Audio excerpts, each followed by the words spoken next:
Hoje nós teremos a apresentação do artigo A Practical Guide for Conspiracy and Psychological Science, do Oliver Klein e colaboradores, né, publicado em 2018. Então, esse artigo ele é bem interessante porque ele propõe ajudar os pesquisadores durante a conduta das suas pesquisas em psicologia. E a psicologia ela ganhou uma recente atenção, né, por causa da crise de reprodutibilidade. Então, a proposta desse artigo foi criar um guia prático para facilitar como os pesquisadores podem compartilhar todas as etapas da sua pesquisa, né, de modo a torná-la mais transparente, e assim também conseguir aumentar a aderência de um número cada vez maior desses pesquisadores a essas práticas. E assim, no entanto, ao meu ver, já adiantando aqui um pouco, é que, apesar dele falar, né, que é um guia para ajudar a transparência na ciência, no campo da psicologia, assim, os pontos que eles vão abordar, eles são de igual importância para todas as áreas de pesquisa, assim, não só se limitando apenas à psicologia. Então, a apresentação desse artigo será feita pela Camila Peixoto, que é graduanda em Psicologia pela Universidade Federal de Minas Gerais, bolsista de iniciação científica do CNPq no Laboratório de Processos Cognitivos, e ela também é membro do Laboratório de Neuropsicologia do Desenvolvimento e do Laboratório de Avaliação e Intervenção em Saúde. Camila, eu passo a palavra para você, fique à vontade para quando você quiser começar, e se você preferir, eu posso falar dos comentários, das perguntas das pessoas após a sua apresentação. Se você quiser também, eu posso falar durante, se não for te interromper ou não te atrapalhar. Aí é a sua preferência. Obrigada, Bruna. Eu tenho que compartilhar a tela, já está liberado? Acho que ainda não, viu? Obrigada pela apresentação. E eu, por mim, topo sim, tá? Podem perguntar aí no meio, eu gosto de que seja mais tranquilo, né? Tem muita coisa para falar e vai ser bacana, assim, se todo mundo puder aproveitar. Senão acaba esquecendo depois, né? E vai ser gostoso a gente discutir. Pronto, agora eu tô conseguindo.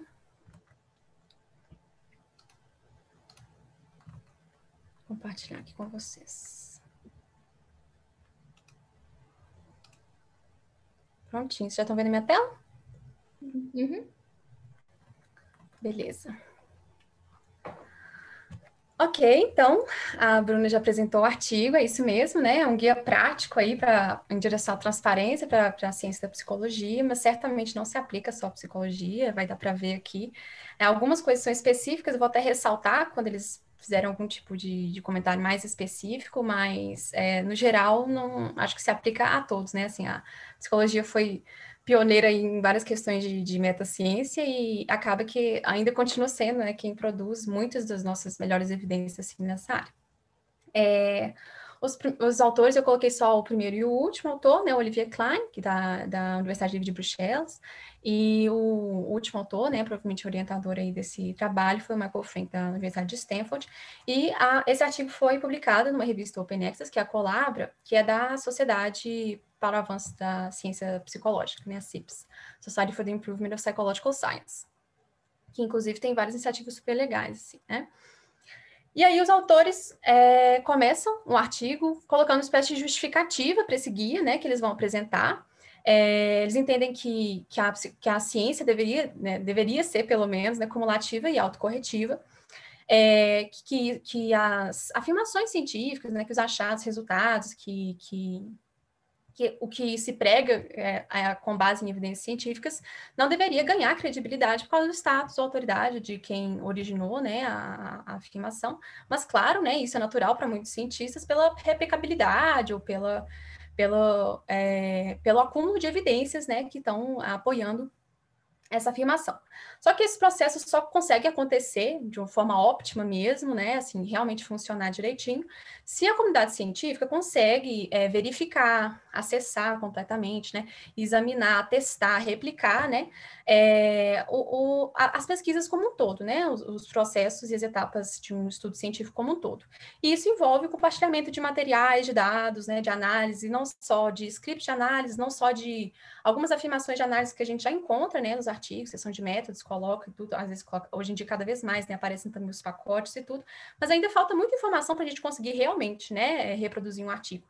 E aí vem essa defesa, né, de compartilhar o máximo possível de materiais que vêm, que eles chamam, né, desses produtos-chave de pesquisa, que envolvem protocolos e outras coisas que a gente vai discutir bastante hoje. E isso é daí que vem, né, a transparência, que é o que eles estão defendendo de verdade, né? E nisso se baseia a credibilidade da maior proporção, pelo menos, dos resultados científicos disponíveis. E é porque a gente confia que a maior parte, pelo menos, né, dos resultados científicos que a gente entra em contato são críveis, né, são verificáveis, é que a gente confia na instituição científica como um todo, né, pensa como instituição social, né, como uma forma de se conhecer o mundo. E é isso, né? Isso só vai acontecer de forma eficiente, não enviesada, né? Se todos os mecanismos de replicação e verificação conseguirem manter esse nível de credibilidade. Só que isso não está necessariamente acontecendo como deveria, né? Que é o que o reproducibility já discute, né? Assim, todo mundo está aqui, eu já imagino que já conheça um pouco desse problema, então eu vou passar bem rapidamente. Mas a gente vê, não só na psicologia, mas eles citam vários artigos, quem quiser dar uma olhadinha, né? Não só da psicologia, que trazem questões mesmo de dificuldade de replicação de muitos achados. Aqui no Reproducibility, a gente já está vendo da biomedicina, e eu trouxe esse exemplo da psicologia pelo recorte do artigo, e porque esse foi o artigo discutido, né? No Reproducibility anterior. Então, para quem quiser dar uma olhadinha, né? Eu acho super legal. E, no mais, o que eles encontraram foi o seguinte: tentaram replicar vários estudos por outros grupos, né? Estudos de grupos A foram tentados ser replicados por grupos B. E as evidências das aplicações foram muito fracas, mesmo com os materiais todos disponíveis, instruções, verificação dos autores originais, né, da metodologia, né, então, assim, se com todo esse apoio o nível de replicação foi baixo, e tem muita discussão por trás, né, porque foi uma replicação para cada um dos estudos, dá para ter uma noção de qual é o tamanho da crise que a gente está vendo, né, e aí, uma das formas de se resolver isso, né, assim, um dos problemas que está por trás disso, na verdade, né, pode ser essa falta de transparência mesmo, né, a gente não consegue, a gente não tem dados suficientes, a gente fica confiando, talvez, aí no processo científico, né, e a gente está num período em que a gente consegue compartilhar muito, mas ainda não está fazendo isso, né, então, o Ioannidis já trouxe alguns pontos que podem estar dificultando nesse processo de autocorreção da ciência, não só psicológico, mas a gente está trazendo bastante esse recorte aqui, que a gente não está compartilhando, né? A gente não está deixando disponíveis esses dados, análises, protocolos e tudo. E isso está diretamente ligado, né, talvez viés de publicação, a flexibilidade de análises, né, assim, análises post-hoc que modificam aí o desenvolvimento do estudo. O estudo vai influenciar na possível fabricação de resultados, enfim, é um efeito em cadeia, né? Tem esses efeitos diretos da transparência, mas talvez todos os outros problemas também tenham a ver indiretamente, né, com essas questões. E essa que é a justificativa do artigo, então, né? Por que eles colocam, então, um guia de transparência como sendo capaz de modificar bastante, né? E coletivamente corrigir parte desses problemas aí, com a adoção dessas práticas transparentes de pesquisa. Aumentar a credibilidade da ciência na área da psicologia e outras também. E nunca foi tão fácil, né? Como eu citei, tem um universo aí de ferramentas, serviços, e inclusive cada vez mais guidelines, guias mesmo, outros artigos como esse, né? Muitos exemplos de como a gente pode fazer isso. E a gente tem também cada vez mais incentivos, né? Não só ferramentas, como cada vez mais incentivos. Então, a gente tem grandes revistas, né? Como a Science, a Nature, a Psychological Science, adotando aí essas guidelines, né? Da Transparency and Openness Promotion.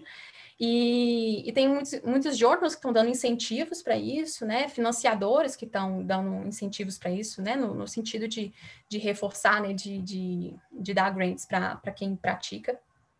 E, no entanto, é muito difícil, né? A gente, no meio disso tudo, tomar decisões e começar a adotar essas práticas, porque elas ainda são muito restritas, assim, existem limitações, às vezes, técnicas ou de tempo mesmo, ou porque é muito desmotivador diante de um cenário que, apesar de estar melhorando, ainda não é o maior incentivador dessas práticas, né? Às vezes é difícil. E aí, esse artigo, eu acho que ele é super mão na roda nesse sentido. Ele é um motivador, porque ele está sempre colocando os pontos positivos, né, e os porquês da gente poder fazer, e desmistifica um pouco, assim, né, descreve bastante, e ele é breve, o artigo, em como a gente pode começar a navegar, né, nesse processo de preparar e compartilhar, de fato, os produtos da nossa pesquisa, né?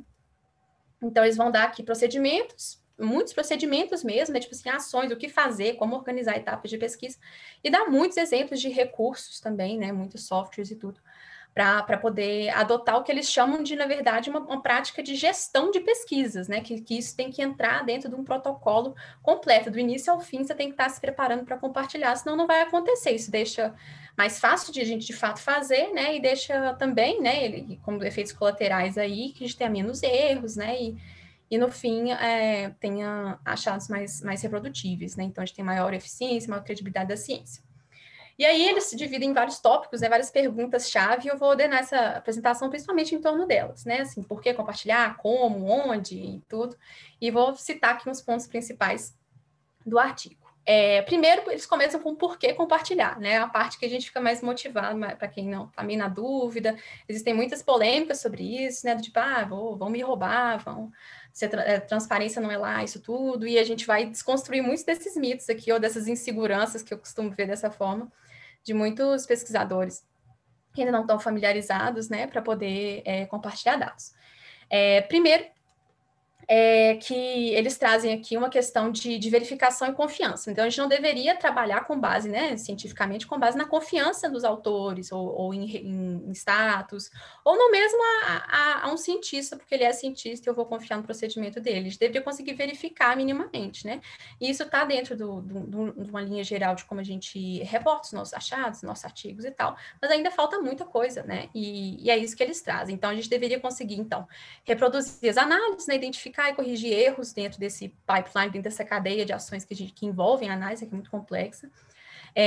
A gente deveria conseguir verificar a robustez das análises, né? Então, verificar talvez aí se a gente consegue pensar em análises alternativas para além, né, ok, a gente conseguiu reproduzir os achados, mas e aí será que são as melhores análises possíveis? Não tem outras coisas? Existem limitações quando se usa essa abordagem, então a gente tem limitações dessa conclusão, a gente deveria conseguir fazer isso, né, lendo aí os materiais todos de processo de pesquisa, inclusive testar outras escolhas de análise de processamento de dados, e aí, por fim, de fato, replicar os resultados a partir dos materiais partilhados, né, e conseguir, né, aí seria um fim último aí, de generalizar esses resultados, e o que significa que a gente conseguir generalizar para todos os casos possíveis e entender melhor qual que é a variação deles entre contextos e outras metodologias, né.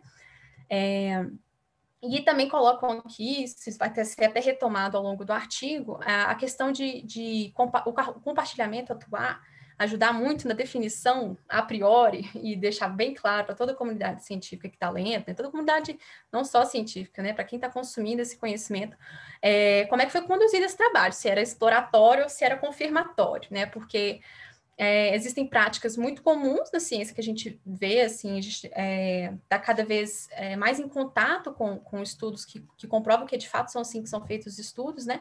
E começam de uma forma muito exploratória, como você não tem que conduzir o seu estudo desde o início, lá registrado, bonitinho, todo mundo dizendo o que você fez, você pode fazer algumas coisas que não são lá muito pró-confiabilidade da ciência, né? Então, pode acontecer de um grupo de cientistas rodar várias análises e escolher apenas alguns dos testes conduzidos depois, né? Então, como ele não relatou em lugar nenhum, né, que ele já planejava fazer todos esses testes, ele não se obriga a reportar o resultado de todos esses testes, né? E aí esse reportar só apenas de alguns testes pode estar enviesando em direção a uma certa conclusão, uma certa narrativa, né? E no final também é menos informação, né? Que é a falácia do cherry picking. Assim, ele pega as evidências ou pega os resultados, os testes que deram certo ali para o argumento que ele estava fazendo. E é muito comum também, ou pode acontecer, e a transparência poderia corrigir isso de certa forma, análise post-hoc. Então, você dá uma olhada boa nos dados, faz uma análise exploratória, dá uma boa estudada, e aí depois você levanta as suas hipóteses, só que elas vão estar enviesadas, que a gente tem um viés de confirmação, né? Então, olhar os dados e depois definir e conduzir as suas hipóteses e análises também gera um viés. E para a gente prevenir isso, a gente poderia, né, adotar algumas das medidas que eles vão propor aqui. E isso envolve, né, o pré-registro principalmente, né? Então, você colocar as suas hipóteses, definir o seu delineamento e fazer todo um planejamento de análises, mesmo que isso envolva uma parte exploratória, né? Mesmo que isso envolva, você deveria estar explícito desde o início, né? O que é que vai ser antecipado e o que é que não vai. E por fim, né, por fim ainda não, falta mais um pedacinho, mas outro motivo para a gente poder fazer, né, adotar práticas mais transparentes é porque a gente vai, de fato, aumentar a credibilidade e eficiência não só da ciência, mas das nossas pesquisas, né? Então, a gente evita duplicação de esforços, porque você, assim que você publica, você pode... outro pesquisador que ia fazer algo parecido pode ficar sabendo, não, então não vou fazer, não vou repetir isso, né? E a compartilhamento também evita a duplicação de esforços, não só em termos de, vou definir minha pesquisa em torno do que os outros estão fazendo, mas muitas vezes de aproveitamento, aperfeiçoamento, né, das práticas. Então, você pega estímulos e você fez críticas a um artigo e você pode modificá-los de forma a corrigir um viés que você observou, né? Ou você pode reutilizar códigos e poupar muito tempo, né? E se você tem um código, você consegue primeiro replicar, né? E aí fazer aquele todo processo que a gente estava vendo, né? Então, se você consegue reproduzir, você consegue fazer uma melhora dessas análises, aí você pode tentar replicar e pode fazer idêntico, pode fazer melhorias, e isso ajuda, né, a gente entender o que pode ser generalizado ou não. Além disso, facilita a exploração de hipóteses relacionadas, que mais ou menos isso que a gente estava conversando. Inspira novas perguntas de pesquisa, porque a pessoa também não vai gastar tempo, às vezes, né, com uma pergunta, às vezes, mais simples, algum tipo de associação que ela não vai precisar conduzir, e serve de modelo para cientistas iniciantes. Eles colocaram isso, eu acho isso muito interessante, porque falta muito essa informação mesmo, né? A formação em ciências, especialmente no Brasil, pode ser bem árdua, e se a gente tem acesso a todo o processo, né? Um protocolo de pesquisa, toda a condução, todo o pré-registro, todas as análises, todos os códigos, às vezes de uma pesquisa de ponta, né, o que isso pode agregar muito na nossa formação, poderia ser incorporado, inclusive, né, na nossa formação como cientista. Então, isso, com certeza, poderia ser muito pedagógico, né? E, além disso, aumenta o acesso pela comunidade não só científica, né, do conhecimento, não só pela comunidade científica, quanto também a comunidade externa, né? Isso chega mais fácil para outros interessados, outros stakeholders, mas a comunidade como um todo. E, por fim, esse é o último mesmo, de por que compartilhar, envolve praticidade e segurança. Praticidade e segurança até individual, pessoal do grupo que está conduzindo, porque previne a perda de dados. Se você coloca os seus dados num HD na sua casa ou no laboratório, que vai cair ou ficar no armário pelos próximos 15 anos, você não tem uma segurança de preservação desses dados, tanto quanto você tem se você colocar num repositório durável, online, que várias pessoas podem ter acesso, que pode existir vários backups ali, e isso é uma vantagem para a gente como cientista, né? E não só para a comunidade como um todo. Aumenta a visibilidade, porque se você pode compartilhar vários materiais associados, você vai ser mais lido, você tem mais coisas circulando, você tem mais conversas passíveis de acontecer, né? E mais feedback possível para o seu trabalho, isso aumenta a qualidade dele. E também facilita a oportunidade de colaboração, trabalho e financiamento, né? Então, financiamento porque quem está financiando pode avaliar o seu currículo com base nesses materiais, às vezes não conseguiu publicar alguma coisa ainda, mas está tentando um grant para um assunto que tem a ver com pré-print, e aí a pessoa consegue você tem um ponto a mais ali de preparo, né? Colaboração por causa desse feedback, né? Você está tendo... pode ter contato com mais cientistas que estão interessados no seu trabalho, porque é um material muito rico, né, detalhado. Enfim, que a gente não costuma encontrar em paper, né? Essa que é a verdade, assim, o que a gente vê muito em preprint ou materiais suplementares, às vezes é muito rico e você não vai encontrar isso no artigo, porque não cabe, né? Tem todas essas questões aí. Comprovadamente, você compartilhar dados aumenta o número de citações, né? Aumenta em 9% de acordo com os estudos que eles apontaram lá.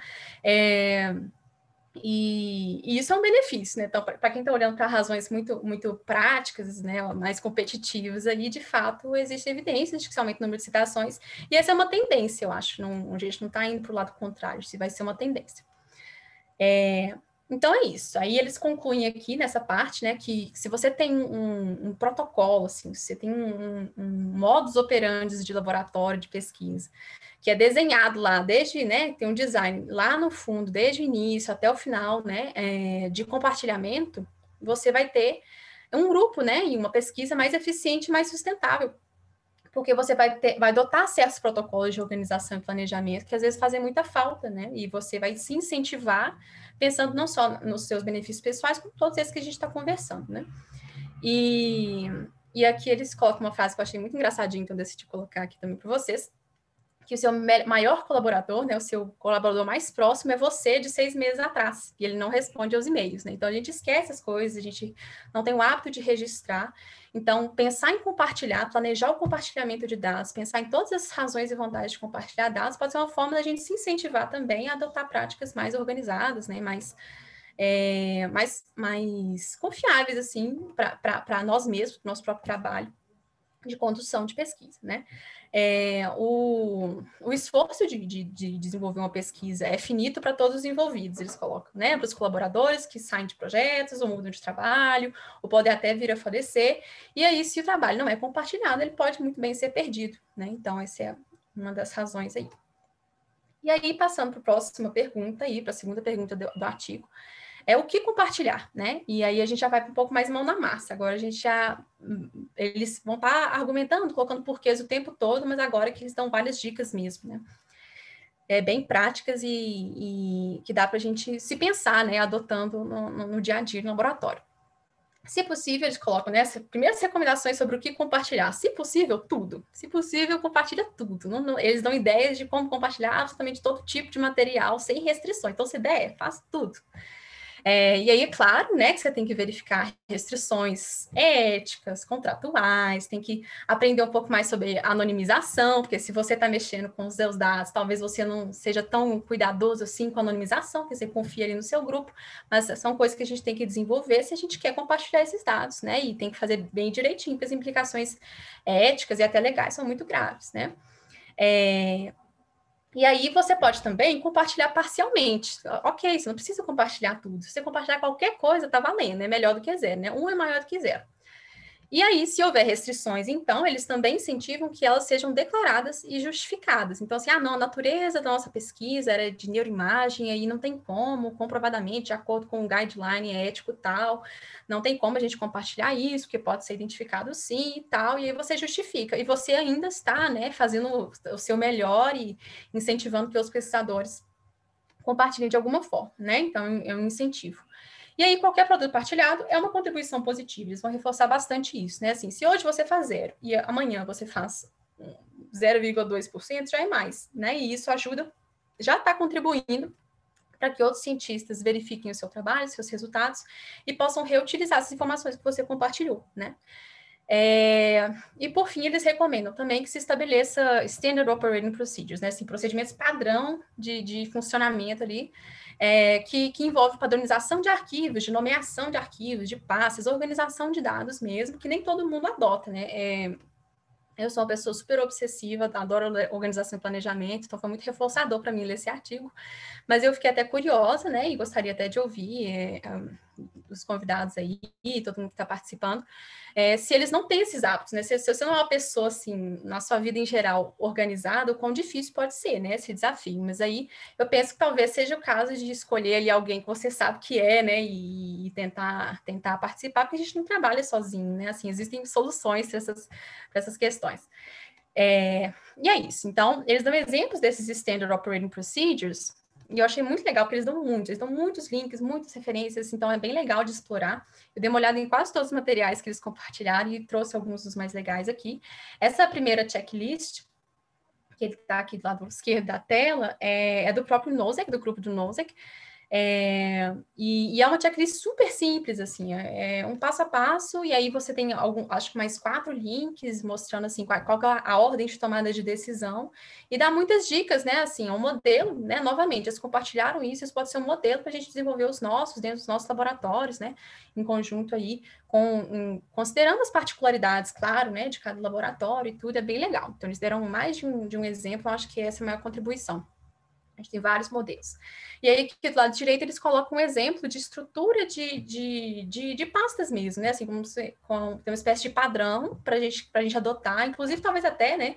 Como um todo, seria bem fácil, seria bem bacana se a gente conseguir generalizar, se fizer um protocolo mais geral para isso, de como tem que estar registrado, nomeado arquivos, né? Qual indentação, em qual ordem, essas coisas assim, eles dão um exemplo, né? E aí, quando a gente não só, né, quem não tem a menor ideia de como começar a se organizar, pode aprender, pode ter exemplos e vai poder ter esse modelinho e começar, né, a adotar essas práticas e tal.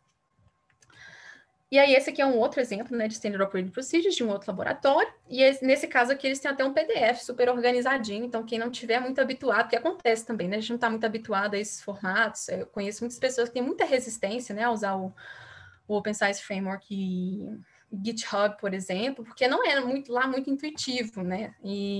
Mas tem outras formas, tem vários formatos. E tem esse guia aqui, por exemplo, né, que são os Standard Operating Procedures, tem até código dentro de script mesmo, é bem legal, de uma outra universidade, que está em formato PDF, assim, é super legível, eu recomendo aí, quem ficou curioso, pegar esse link e dar uma olhadinha.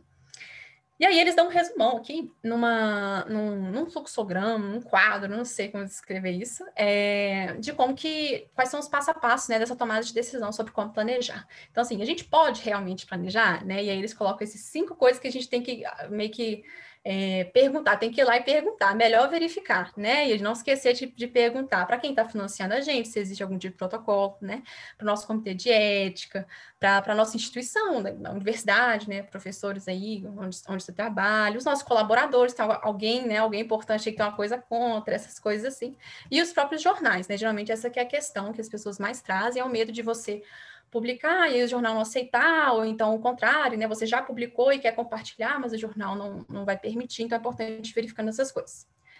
E aí o que compartilhar, que é o protocolo de pesquisa, materiais, tem dados brutos e dados, né, já analisados, a documentação, né, data labeling ou dictionary, eu vou passar um pouco uma a uma deles, então não vou passar muito agora. E aí, quando compartilhar, que eles também vão trazer isso, né, a nossa última pergunta, tem todas as etapas, pode ser bem antes, até muito depois de você publicou, assim, tem todas essas divisões, a gente vai passar já já.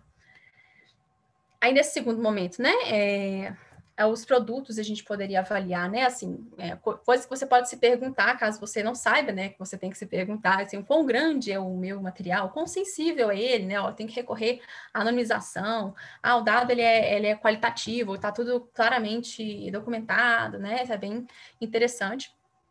E nesse finalzinho aqui, eles colocam, né, por exemplo, existe algum requisito, né, desses stakeholders outros aí, ou tanto dado, e quais são as opções, né, de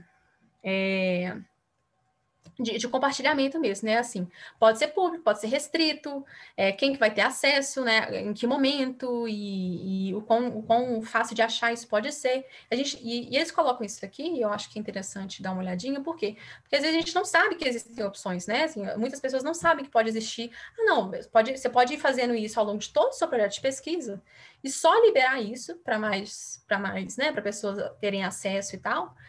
Depois que tiver tudo publicado, você não vai ter problema nenhum, você pode ir adotando aí o que você conseguir, e aí você só vai publicar depois que seu paper está publicado. Só que aí a vantagem, né, e que continua sendo um benefício extra, né, não, então vou deixar fazer tudo no final. Por que não vale a pena? Porque se você tem esse pré-registro, você pode falar que ele existe, mesmo que ele não esteja disponível, você pode falar assim, condicionalmente eu posso dar esse pré-registro, mas ele está restrito, e aí, quando as pessoas acessarem, mesmo que você poste isso lá, depois que seu artigo for publicado, as pessoas podem verificar a data de entrada, as modificações que você fez. Então, mostra que você, de fato, seguiu as etapas, né, nessa ordem lógica, que não confunde confirmatório com exploratório, né, que apresenta, de fato, os viés, as dificuldades e a realidade do que aconteceu no projeto de pesquisa. E aí, então, agora partindo mais especificamente para o que compartilhar mesmo, pensando nesses materiais, nesses produtos-chave, né? O próprio protocolo de pesquisa, né, que é talvez a maioria esteja já familiarizada com o que é um protocolo de pesquisa, mas é onde você vai descrever ali o tema geral, justificativo, colocar as suas hipóteses, é muito importante, esteja bem descritas e detalhadas as hipóteses, o seu método, que vai estar pré-definido, né, bem descrito, já desenvolvido lá a partir dessas hipóteses, e as análises detalhadas, né, tanto quanto possível, o suficiente para replicação, né, sem que você tenha que instruir essa pessoa que está lendo esse documento de como fazer isso. Além disso, pode compartilhar materiais e instrumentos, né? Então, muitas vezes na psicologia é horrível quando você não conhece o instrumento não está disponível para público, assim, não é fácil de achar, e você não tem um apêndice que descreve. Então, eles desenvolvem o instrumento e não descrevem ele o suficiente. Fica muito difícil confiar nos achados, ou replicar, ou às vezes até entender exatamente qual que é o construto que está sendo avaliado, se você não tem acesso aos itens, né? Então, é muito importante compartilhar lá os itens que você usou, ou os estímulos, caso seja uma imagem, um som, um vídeo, vídeo, né? Você pode compartilhar isso, os procedimentos, então, o passo a passo, as etapas que você teve que seguir, o que você falou antes do quê, né? Antes de apresentar o quê. As intervenções, se não são intervenções... não são itens, não são estímulos que têm que ser apresentados, como é que funcionava, né? Isso pode estar bem detalhado. Além de códigos, TCLE, né? O termo de consentimento, livre esclarecido, ou as variações disso aí. Isso pode ser compartilhado também. E os próprios dados, né? Que podem ser tantos dados brutos, assim, do jeito que saiu lá do eye tracking, do jeito que estava, ou dados já analisados, né? Já os resultados finais ali das suas análises que foram apresentadas.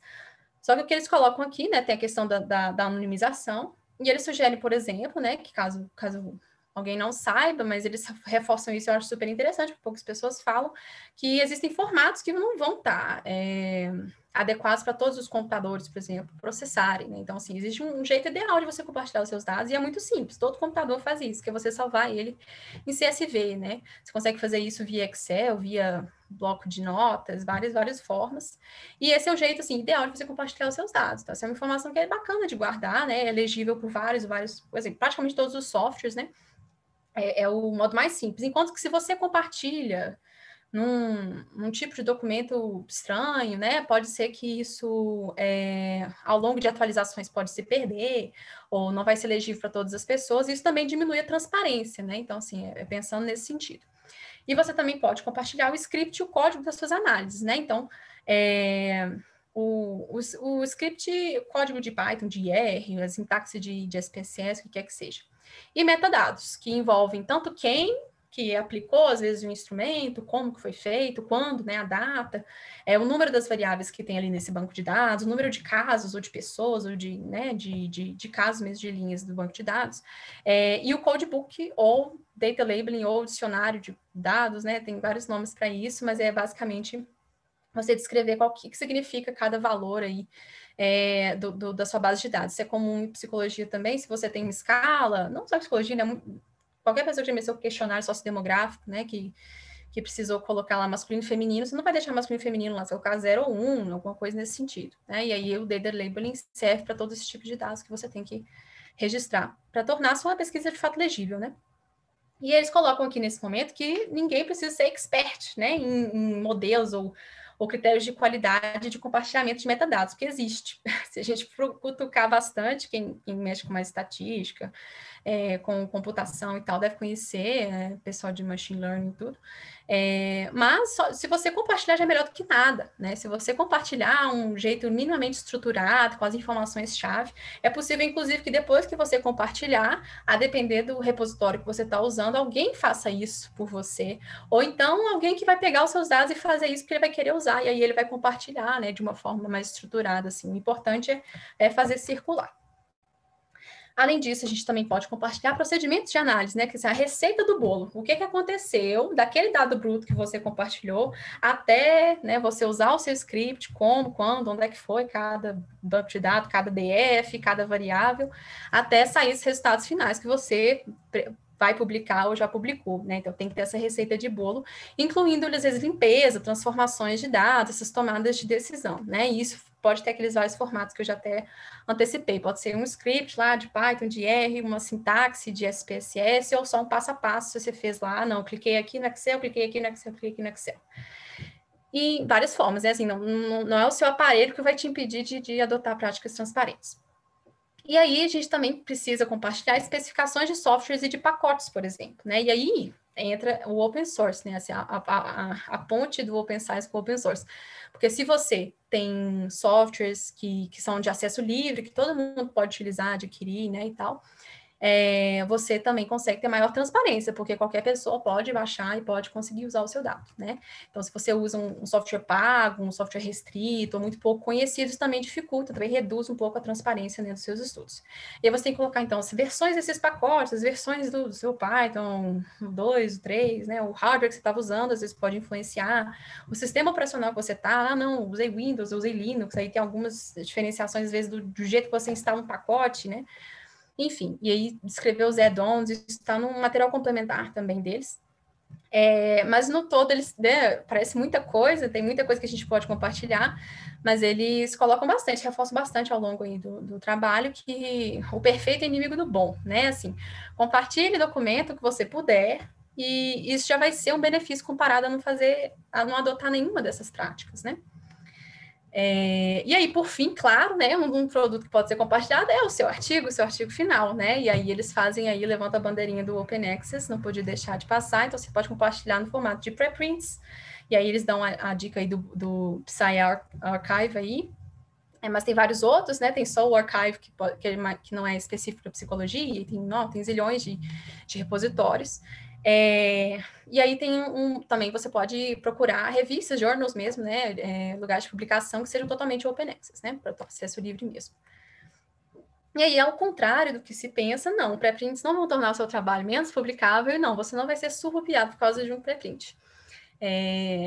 Que esse é um dos motivos que eles vão até explorar mais de uma vez no artigo também, porque é muito levantado, as pessoas têm muito medo de compartilhar dados, né, de adotar práticas transparentes e ter a sua ideia roubada, ou tem um pouco desse temor, e aí a gente vai poder falar disso mais, mas eu trouxe esse artigo que eles citaram aqui, ele é super bacana, recomendo muito a leitura para quem tem inseguranças aí em relação a isso, mas o que eles trazem são evidências que, ok, hoje são incipientes, mas isso está crescendo, assim, inegavelmente, né, que, na verdade, você compartilhar os seus preprints não reduz a sua capacidade de publicar, a maior parte dos journals aceita, inclusive vou mostrar um pouquinho mais disso já, e, na verdade, aumenta realmente o número de pessoas que vão ter acesso ao seu estudo, se é o número de leitores, o número de pessoas que viram, que conheceram, passaram o ano do seu estudo é maior, né, você tem maior disseminação do seu trabalho, com os preprints, porque fica mais tempo rodando, mais tempo pessoas podendo dar feedback, e quando o artigo está pronto, poucas pessoas estão afim de ir lá e mandar uma correção.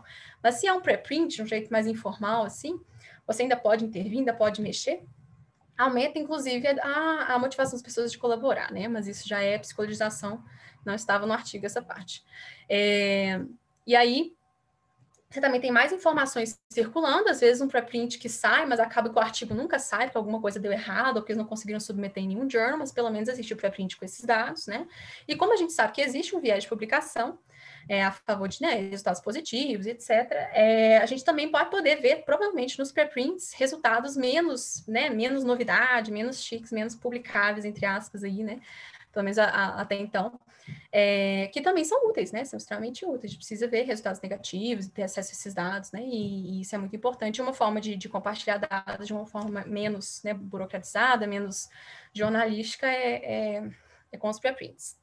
Isso aumenta a colaboração, como eu já falei, e também, na verdade, antecipa o seu registro de autoria, porque em vez de você esperar um ano, submeter, tentar, revisar, esperar o jornal publicar, e aí finalmente você pode falar que publicou alguma coisa, que isso foi isso que você disse, com o pré-print você, ao contrário do que as pessoas imaginam, já coloca, né, um timestamp, documentação, várias pessoas já viram, isso estará registrado para todo sempre, que você que tem a autoria daquilo. Então, muito pelo contrário, provavelmente isso não vai ser surrupiado, você está criando evidências de que você foi surrupiado, se é que você vai ser, né? E aí eles terminam também comentando que uma cultura de compartilhamento já existe em algumas áreas, eu acho que eles mencionaram a física, e que se a gente não começar, a gente não vai aumentar também a nossa capacidade de punir esse tipo de comportamento, né? Então, assim, eu publiquei, eu fiz o pré-print lá, só que aí eu não sei quem falou que foi lá e surrupiou a minha ideia. E aí eu denunciei ele, nada aconteceu. Isso é muito improvável, assim, se existe uma cultura de compartilhamento, você vai ter mais pessoas em defesa e fazendo uso desses registros para comprovar que, na verdade, essa ideia foi dele ou foi sua, né? E isso vai diminuir o nível geral de insegurança, enfim, é um ciclo aí de criação de uma cultura de compartilhamento de dados mesmo, e, inclusive, criar e testar esses sistemas nossos de autocorreção, né? Então é isso. E aí eles dão um exemplo aqui, né, do Sherpa Romeo, que é uma forma da gente ver, né, a quantidade de artigos, de journals que são open access, ou que consideram ou não o seu pré-print um problema para publicação, né? E aí a minoria dos journals, das revistas, consideram os preprints uma forma de publicação prévia que impede a sua submissão, né? E, enfim, é só um exemplo para quem ficou curioso e dar uma olhadinha, né? E aí, quando compartilhar, então? Qualquer momento é melhor do que nunca, né? De novo. mas quanto antes melhor, porque os benefícios são maiores, né? As pessoas já estão verificando lá desde o início, as pessoas já estão te dando feedback lá desde o início, e você registrou com antecedência. Então, isso pode acontecer em vários momentos, esse é só a cópia do que estava naquele fluxograma que eu mostrei antes, né? Antes da coleta de dados, durante a coleta de dados, ao submeter o artigo, após a publicação do artigo, ao fim de um projeto, depois de um período de embargo pré-definido, né? E aí, se você começa cedo, né, já se planeja desde o início, para antes da coleta de dados compartilhar, o que vem de importante, né? Que você vai poder aplicar esse plano de gestão de dados, né? Desde o início, você já vai armazenar os seus dados de uma forma super estruturada, sistemática. Você pode publicar protocolos, pré-registros, né? Então, isso pode ser público ou restrito, né? Você tem essa escolha, caso você não queira que seja público, né? Mas você tem controle, sim, sobre se isso vai ser público ou restrito, mas você ainda vai ter o seu pré-registro que você pode mandar, às vezes, para um editor, né? Você não quer divulgar no Twitter, mas você quer mandar para uma revista, ou quer verificar, né? Ou quer comprovar que a ideia é sua e pronto, está lá registrado. Com o Simbark, tem essa opção também. E, de novo, né, o protocolo de pré-registro, reforçando, reduz os vieses que a gente tinha comentado, né, viés de confirmação, cherry picking, p-hacking. E aí, além disso, também tem a possibilidade, cada vez mais comuns, dos Registered Reports. Eu não conheço tanto isso no Brasil assim, mas é você diretamente nos journals, fazer uma espécie de pré-registro. E aí eles aceitam antecipadamente o seu artigo, e essa é uma forma incrível de incentivar a transparência em pesquisa, sim, né? Porque a gente sabe que journals influenciam muito a tomada de decisão de pesquisadores, né? E aí ele faz um aceite antecipado do seu trabalho com base no seu levantamento de hipóteses e nas análises que você está propondo, né? Assim, no seu trabalho feito até então. Você nem coletou dado ainda, necessariamente, e você pode ter isso, e isso reduz também o viés de publicação, porque se o resultado for positivo ou não, né? Você vai ter a publicação, já foi aceito, já teve o aceite, e vai ter um aumento da qualidade, porque desde esse início, desde o início, você tem peer review, você tem pessoas, né, que podem aumentar ali a qualidade mesmo do seu trabalho, né? Criticar e colaborar de certa forma. E, de novo, aqui eles reforçam a questão do exploratório e confirmatório, né? Então, assim, nesse momento, se você decide compartilhar nesse momento, assim, bem no início, é quando você mais garante essa questão da transparência da definição do seu estudo, ou pelo menos de aspectos do seu estudo, que são, de fato, confirmatórios ou exploratórios, né? O que você planejou e o que não estava exatamente planejado, né? E isso também tem esse potencial de reduzir o viés, né? Que a gente já estava comentando. Ok, se você decide fazer durante a coleta de dados, eles apresentam duas coisas mais importantes, assim, que é o Born Open Data, a ideia de você já ter um dado compartilhado o tempo inteiro, desde o início da sua pesquisa, né? Então, você coloca num Dropbox e aí ele vai automaticamente sincroniza com o seu projeto na OSF, e aí todo dia que você coleta dados, já existe um backup disso em algum lugar, né, na OSF, disponível ao público, né? Disponível para todos os cientistas. Eles não recomendam tanto essa, porque pode ter um problema de sincronização, já não lembro mais qual que era a questão disso, do serviço. Lembrei, porque não tem a timestamp. Então, se você decidir deletar os seus dados, isso não vai aparecer como registrado no OSF, né? Então, isso não é tão transparente assim. Mas existe uma forma de fazer um upload automático das coletas com GitHub, GitLab, Bitbucket. Você pode sincronizar, automatizar isso, e aí esse sim é seguro, e esse sim a OSF consegue fazer registro de timestamp e verificar tudo. Além disso, né, isso te ajuda a simplificar o seu processo, porque você vai ter que investir um bocado, né, na organização e na estruturação desse processo, mas vai fazer isso uma vez, né? E a partir desse momento você vai ter meio que um protocolo, um jeito muito fácil de você ter um backup dos seus dados, né, o tempo todo, seguro, automático, para todo sempre, né? Então, assim, um investimento que provavelmente vale muito a pena, né? Tanto de você conhecer como fazer isso, quanto dentro do seu projeto, se você está lidando com uma quantidade muito grande de dados.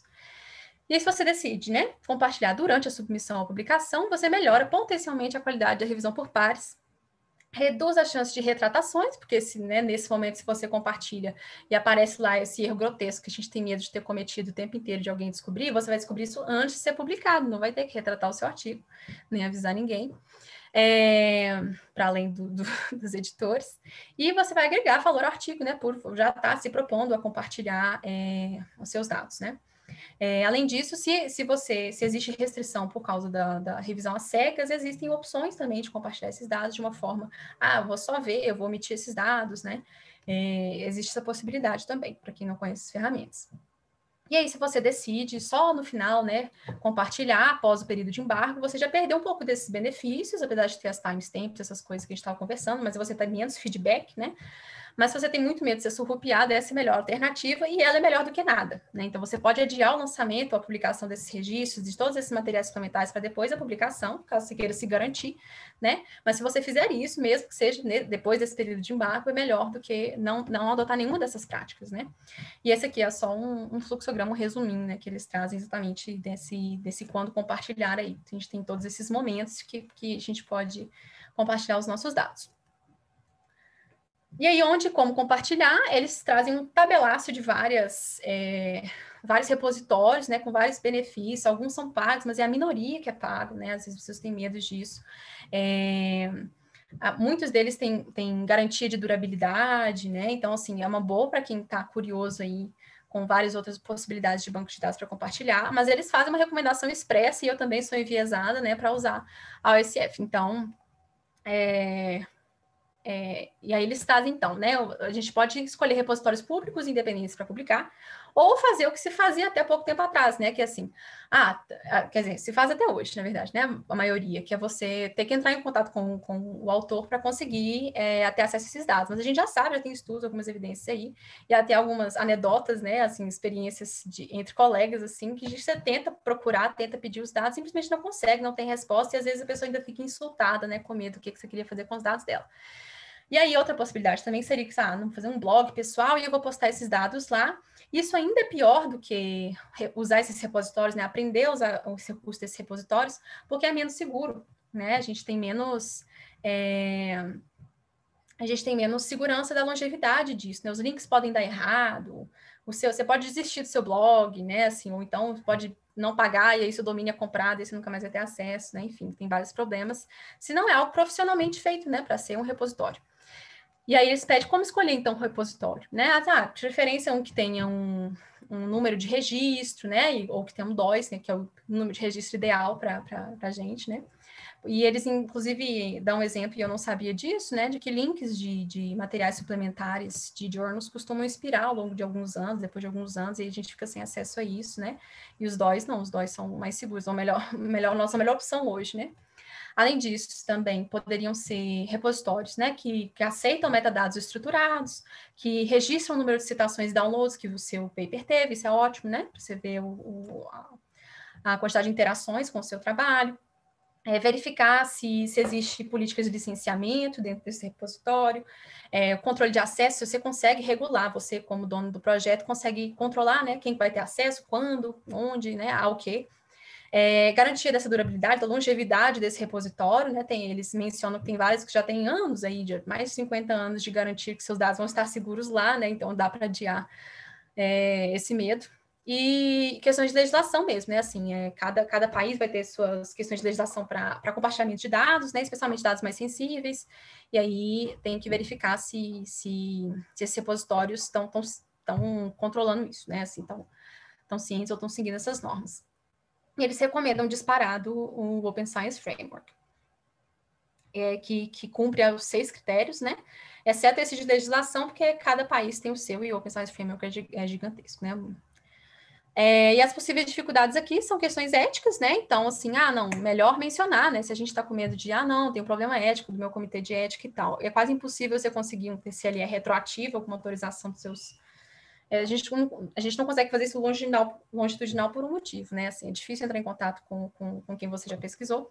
E aí, então, é adotar uma espécie de TSLE aí que está sempre dando autorização para a gente compartilhar esses dados e aí explicar, né, que isso vai ser anonimizado, que isso vai seguir todas as normas, mas colocar isso no TSLE é uma garantia, né, para o pesquisador, de que ele não vai estar infringindo nenhum direito, né, dos participantes.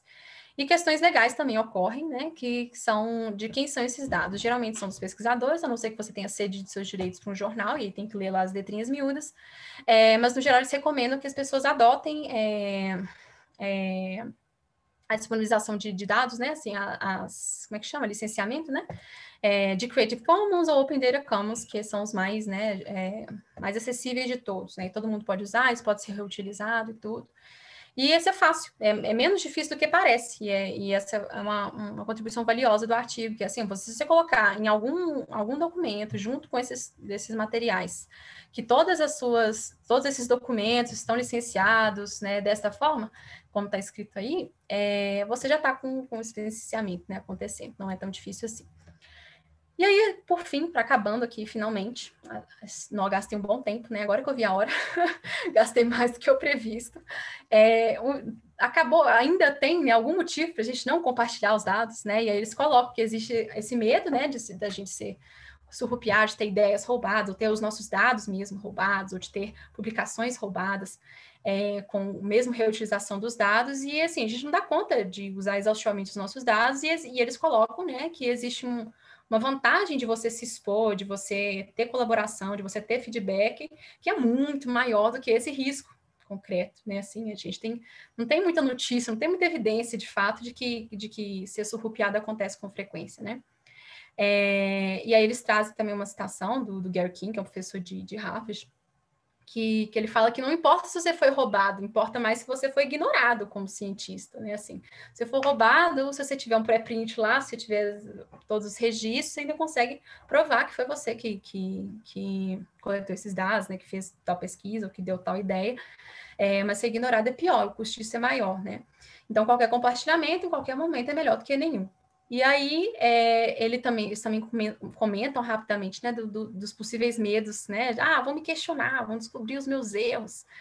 Mas se a gente realmente quer evitar os efeitos negativos, né, de ter erros descobertos, ou de ter as nossas conclusões questionadas de um jeito, né, que a gente não está preparado, o melhor é compartilhar enquanto você está fazendo, porque aí você já antecipa tudo isso, antecipa todas essas críticas, as pessoas vão notar esses erros antes que você publique, antes que você, não sei, solte aos quatro ventos como se fosse um trabalho fechado, né, e você pode fazer isso antes, pode melhorar o seu trabalho antes, né, e inevitavelmente a gente quer, inclusive, né, que esse sistema de autocorreção da ciência funcione. Então, assim, se você não está preparado, né, para ser questionado ou de ter erros descobertos, você não está, né, não aceitou a condição humana, né, de que a gente erra e também não entendeu muito bem, né, como é que funciona o processo científico como um todo. Então, eles colocam que possivelmente isso pode se tornar normativo, né? Assim, não, é normativo, a gente vai encontrar erro quase sempre, a gente vai ser questionado quase sempre, e tudo bem, né? A gente tem que criar essa cultura e tornar isso normal, né? Se isso não é normal ainda, né, para essa pessoa que está aí questionando a possibilidade de compartilhar. E aí, por fim, eles trazem, né, que é muito caro, né, muito tempo que vai levar, eu vou ter que estudar, vou ter que entender essas ferramentas todas, não, eu estou muito atrasado, né, vou ter que me adaptar, vou mudar o protocolo inteiro da pesquisa, eu vou ter que explicar para todos os meus alunos o que está acontecendo, né, e de fato, leva muito tempo, né, mas é um investimento que eu acho que vai se tornar inevitável até já em breve, né, vai se tornar inevitável, incontornável, vai se tornar um padrão, eu espero, né, daqui mais tempo talvez, mas a gente tem cada vez mais incentivos para isso, né, e vale a pena, né, incentivos em forma de citações mesmo, de colaboração, de melhora dos nossos trabalhos, o registro antecipado, né, a gente tem várias vantagens, tem mais vantagens do que desvantagens, né. E é isso, então a gente só tem que adotar um passinho de cada vez essas práticas, né? E uma talvez fácil, né, de começar seja essa, ó, não quer passar por todos os processos de decisão, compartilha tudo depois que publicou, compartilha tudo junto com o journal, né? Para lidar com essas inseguranças mesmo, né, que a gente tem. E é isso, gente. Passei da hora, lamento, sou péssimo com gestão de tempo, mas espero que tenha sido bacana. E essas foram as referências que eu trouxe, mas está tudo lá no artigo. E eles têm um material suplementar com mais ainda detalhes sobre todas essas questões, né? Anonimização, como construir esses seus dados, com mais referências, mais exemplos, né? Então, eu sugiro muito a leitura. Obrigada, Camila. Ótima apresentação, parabéns. Eu adorei, eu achei muito dinâmica e objetiva, né? Facilita bastante. Eu queria adicionar algumas observações dentro do próprio campo da psicologia que me chamaram a atenção enquanto eu estava vendo esse artigo. Uma delas é que o artigo você também citou que, por exemplo, não basta ser só um cientista, né? Porque as pessoas têm muito essa coisa de ele é um cientista, o que ele alega é verdadeiro. E a outra é que um dos autores era o próprio Stanford. E aí isso me lembrou de um experimento muito polêmico, muito famoso, que a maioria já deve ter ouvido falar, você que é da psicologia deve conhecer, que é o experimento da prisão de Stanford. E, assim, muito comentado pela conduta antiética, né, como ele foi feito com os participantes, muitos problemas metodológicos e muito, assim, não só metodológico, mas, assim, uma conclusão muito precipitada em cima dos resultados que ele tinha, em cima da análise estatística que ele fez, assim, parecia mais um viés de confirmação, porque ele acredita naquilo e ele queria que aquele resultado mostrasse aquilo, né, que é o que, assim, pessoas em condições normais, né, sem problemas mentais, quando em contexto de poder elas se tornam monstruosas, assim, sobretudo dentro da penitenciária, né, do poder que tem a penitenciária. Então, esse é um trabalho que foi feito na década de 70, né? E, assim, ele é até hoje muito comentado, muito citado, e ele é ensinado nas aulas de criminologia, direito e tal. Então, assim, as pessoas continuam levando, assim, esse trabalho como muito importante, muito polêmico. Tem até uns trabalhos mais recentes, né, que fizeram uma revisão sistemática, e ele continua sendo citado como verdadeiro, confiável e tal. Então, assim, quase 50 anos que o trabalho foi feito e ele nunca teve os dados divulgados, né? Ele foi ter os dados divulgados no Banco de Stanford em 2018. E aí, nesse tempo, assim, muita gente criticou, mas não tinha acesso aos dados para reanalisar o dado, reanalisar a estatística, ou até mesmo para fazer replicação. Até teve uma tentativa de replicação, que para mim não foi uma replicação muito direta, porque também tinham vários outros erros. Então, ficou esse tempo todo sobre críticas, mas as pessoas continuaram acreditando porque não tinham acesso aos dados. Aí, em 2018, eles liberaram os dados, né, no banco da universidade, e aí em 2019 tem um trabalho que eu posso até botar aqui no chat. Por favor. E ele mostra que ele foi pegar os dados, os vídeos e os áudios e rever tudo que o Zimbardo fez, né? As análises que ele fez. E ele começa a achar várias coisas, pontos críticos de, nossa, isso aqui... Primeiro que ele começa dizendo que não tinha a quantidade de horas de vídeo e áudio que ele disse que tinha. E as análises em cima estavam bem enviesadas e tal. Então, assim, é um trabalho legal. Vou colocar aqui no chat. E, assim, aí mostra a importância de como que compartilhar os dados é interessante, né? Porque a gente ficou, assim, quase uns 50 anos com um trabalho que é polêmico e todo mundo acredita, leva aquela hipótese à frente, assim, o direito usa, a criminologia usa essa informação. E, assim, se tivesse tido um compartilhamento do projeto, do desenho experimental, ou de alguma forma dos dados, assim, a gente já teria conseguido elucidar melhor essa questão antes, né? Aí, sim, tudo bem, eu entendo, é um trabalho antigo, vai ser uma discussão recente, que, né, boas práticas, transparência, integridade de pesquisa é uma questão muito mais recente, trabalho da década de 70, assim, que isso assim, não era discutido, e ainda tem a questão de que eram participantes, né, humanos, então tem a questão ética de divulgar os dados, como divulgar, eram áudios, eram as pessoas que estavam lá. Então, tem essa ressalva que eu faço, e tem a questão de compartilhar os dados, de registrando pelo protocolo, né? Fazendo o registro do seu desenho experimental e da sua hipótese.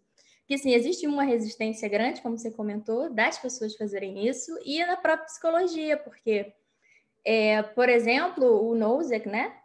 Com o trabalho da Science, da estimativa da reprodutibilidade na psicologia, ele mostrou que 36%, 36 dos artigos, dos 100 que eles analisaram, replicaram, mas replicaram com um tamanho de efeito muito menor que o original. Então, o que acontece? Assim, provavelmente foi o viés de publicação, né? Selecionar aqueles resultados positivos. Então, assim, você não tem como saber, né? Ele só selecionou os que já estavam, que ele queria, né? Que eram positivos, ele não tinha registro, não tem nada publicado antes para a gente poder rastrear isso. Então, provavelmente foi isso a causa da psicologia ter falhado tanto em replicar, assim, pelo menos nesses 100 estudos que eles fizeram, né? Porque quando você faz um viés de publicação, você aumenta, você infla o tamanho de efeito. Então, foi o que a replicação mostrou foi isso, assim, até replica, mas muito menos. Então, essas duas coisas eu achei interessante, porque ainda são dentro do tema da psicologia, né? Mas, óbvio, a gente se aplica para várias áreas também. A gente tem algumas perguntas aqui do Gabriel. Eu conheço um caso de alegado roubo de desenho experimental que teria sido resolvido com um pré-release. Não sei se o Gabriel quer comentar ou quer... comentar mais sobre isso, assim. Essa é uma questão que eu também tinha aqui para fazer, né? Existe uma resistência grande das pessoas, como você comentou na apresentação, em fazer o registro do desenho experimental, do protocolo da hipótese. As pessoas têm muito medo de serem roubadas. E o artigo até comenta que, poxa, na psicologia nem tem tanto trabalho assim tão competitivo para as pessoas terem tão medo de publicar na sua hipótese, no seu experimento. E mesmo se tivesse, né, eu acho, assim, super legal que você trouxe, e é isso, assim, mesmo se tivesse muito competitivo, a gente vai permitir, né, que isso comprometa a integridade científica, né, assim, eu entendo que aí entram várias variáveis, né, assim, motivacionais, individuais, a gente tem que ter nosso trabalho, nosso ganha-pão, a gente tem outras coisas na vida, né, eu entendo, assim, quando eu olho individualmente, talvez, né, para os cientistas que estão no mundo hoje, né, assim, porque as práticas hoje não são, em sua maioria, como esse ideal que a gente está retratando, né, e eu entendo, né, e eu acho que isso está fundamentado. E o que dá para evitar essas grandes catástrofes que você deu exemplo, né? Assim, é de fato compartilhar dado, sabe? Assim, você saber que você pode ser verificado, só você saber que você pode ser verificado e replicado, você vai conduzir melhor as suas pesquisas, né?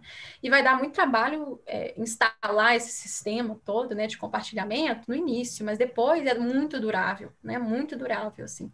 Depois você se adapta com as ferramentas, elas vão ser duráveis, né? Com os protocolos, é tudo repetido, né? O sistema, assim, você só tem que implementar o pipeline, assim, eu acho que tem muitos benefícios. Eu, assim, além do medo, eu vejo que as pessoas têm resistência pelo trabalho, né? Pelo esforço de, como é que eu vou aderir a isso? Dá muito trabalho, tem que fazer isso. E aí o artigo até comenta que o quanto antes você fizer, você vai ter menos trabalho, porque a cada passo que você for, agora eu estou no desenho experimental, agora eu registro o desenho experimental, e agora eu estou fazendo protocolo, e a hipótese, então você vai fazendo cada etapa, você não tem tanto trabalho quanto você vai fazer isso tudo no final, mas as pessoas ainda têm essa resistência do trabalho muito por conta do desconhecimento também, né? Parece que tem gente querendo fazer pergunta. Vai vir no chat aqui. O Gabriel não apareceu. Deixa eu ver. Pode perguntar, Clarice. Mariana, vamos fazer na sequência, Clarice, Mariana e Vanessa. A Vanessa não. Camila, na verdade sou eu, Vitor. Primeiro, parabéns pela apresentação, ela foi excelente, muito bem exposta. E a minha dúvida é com relação a se você já chegou a pensar nessa temática para uma política pública. Porque é muito interessante o incentivo, né, para que as pessoas façam esse tipo de trabalho, de poder divulgar os dados e etc. Só que ainda o convencimento pessoal é mais complicado do que se você pudesse, por exemplo, trazer algum tipo de política via Estado mesmo para que isso daí vire algo dentro da legislação. Porque na medida em que talvez você cria esse incentivo maior como uma política de Estado, pensando nos benefícios que a ciência teria e tudo mais, aparenta, né, que a gente tem uma boa justificação para tentar fazer algo até mais forte, né, do que simplesmente tornar uma coisa opcional para que a pessoa individualmente decida contribuir. Aí minha dúvida é só isso, você chegou a pensar nisso como talvez uma política de Estado, possivelmente. Não, super legal sua pergunta, Vitor, porque eu acho que, como um tutorial, né, assim, a abordagem do artigo, ela é muito guia prático, assim, que você hoje, que já está relativamente motivado, você encontrou esse artigo, você está tão motivado, sabe? Porque isso não está circulando, né, assim, você que já está motivado, tá precisando aí de um guia, de um mapa aí de bordo, né, que eles chamam, aqui, toma, ó, existe isso aqui, eu te dou esse exemplo, começa desse jeito e vamos lá, né? E aí eu concordo com você, assim, o que vem antes? E eu, inclusive, tenho uma visão de homem aí enviesada que, assim, sem reforço, sem uma medida institucional, assim, ou então alguma outra forma, não necessariamente institucional, mas, assim, algo que venha de cima para baixo, né, para tornar isso reforçador, sustentável, enquanto a gente não mudar, inclusive, incentivos de pesquisa, não vai acontecer, né? Então, assim, eu não confesso que eu não tenho estudo, não refleti o suficiente para pensar numa política pública, né, bem elaborada, não. Mas eu acho que a gente entra muito na conversa que, inclusive, aparece muito na Iniciativa Brasileira de Reprodutibilidade, né, no Reproducibility mesmo, de mudar os incentivos para pesquisa, né? Então, se você tem journals, se você tem pessoas que estão financiando, se você tem instituições que valorizam e não só valorizam, tipo, olha que bonito esse pessoal está fazendo isso, mas, assim, priorizam isso, né? Fala assim, ó, é isso que significa você ser citado, né? Você vai ser citado, a gente fala de citações hoje, mas imagina que a gente cria um índice que não reflete estritamente citação, mas ou então qualidade de pesquisa, né? Eu não sei, a gente cria índices melhores, né, para avaliar aí a pesquisa, para avaliar a confiabilidade, para avaliar a produtividade de pesquisadores e de jovens pesquisadores, né? Aí você eu acho que já resolve muito do problema, porque as pessoas hoje, elas, assim, as pessoas não, todo mundo, eu, inclusive, né? A gente está indo atrás do que vai levar, alavancar a nossa carreira, inclusive que a gente vê isso honestamente, né? Assim, genuinamente, eticamente, como uma forma de aumentar o nosso impacto, nossa contribuição no mundo, não é estritamente egoísta, né? Eu não gosto dessa narrativa de que os pesquisadores egoístas que não pensam em ciência aberta, sabe? Eu não acredito muito nisso, assim.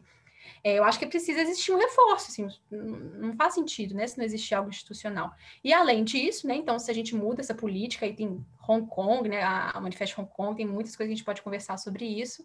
As próprias guidelines, né, as top guidelines lá dos journals que o NOSEC colaboradores fizeram, mas tem também formação, eu acho que também entra muito em formação. Então, se a gente pensa em política pública, você deu exemplo aí, né? O que o Estado pode fazer?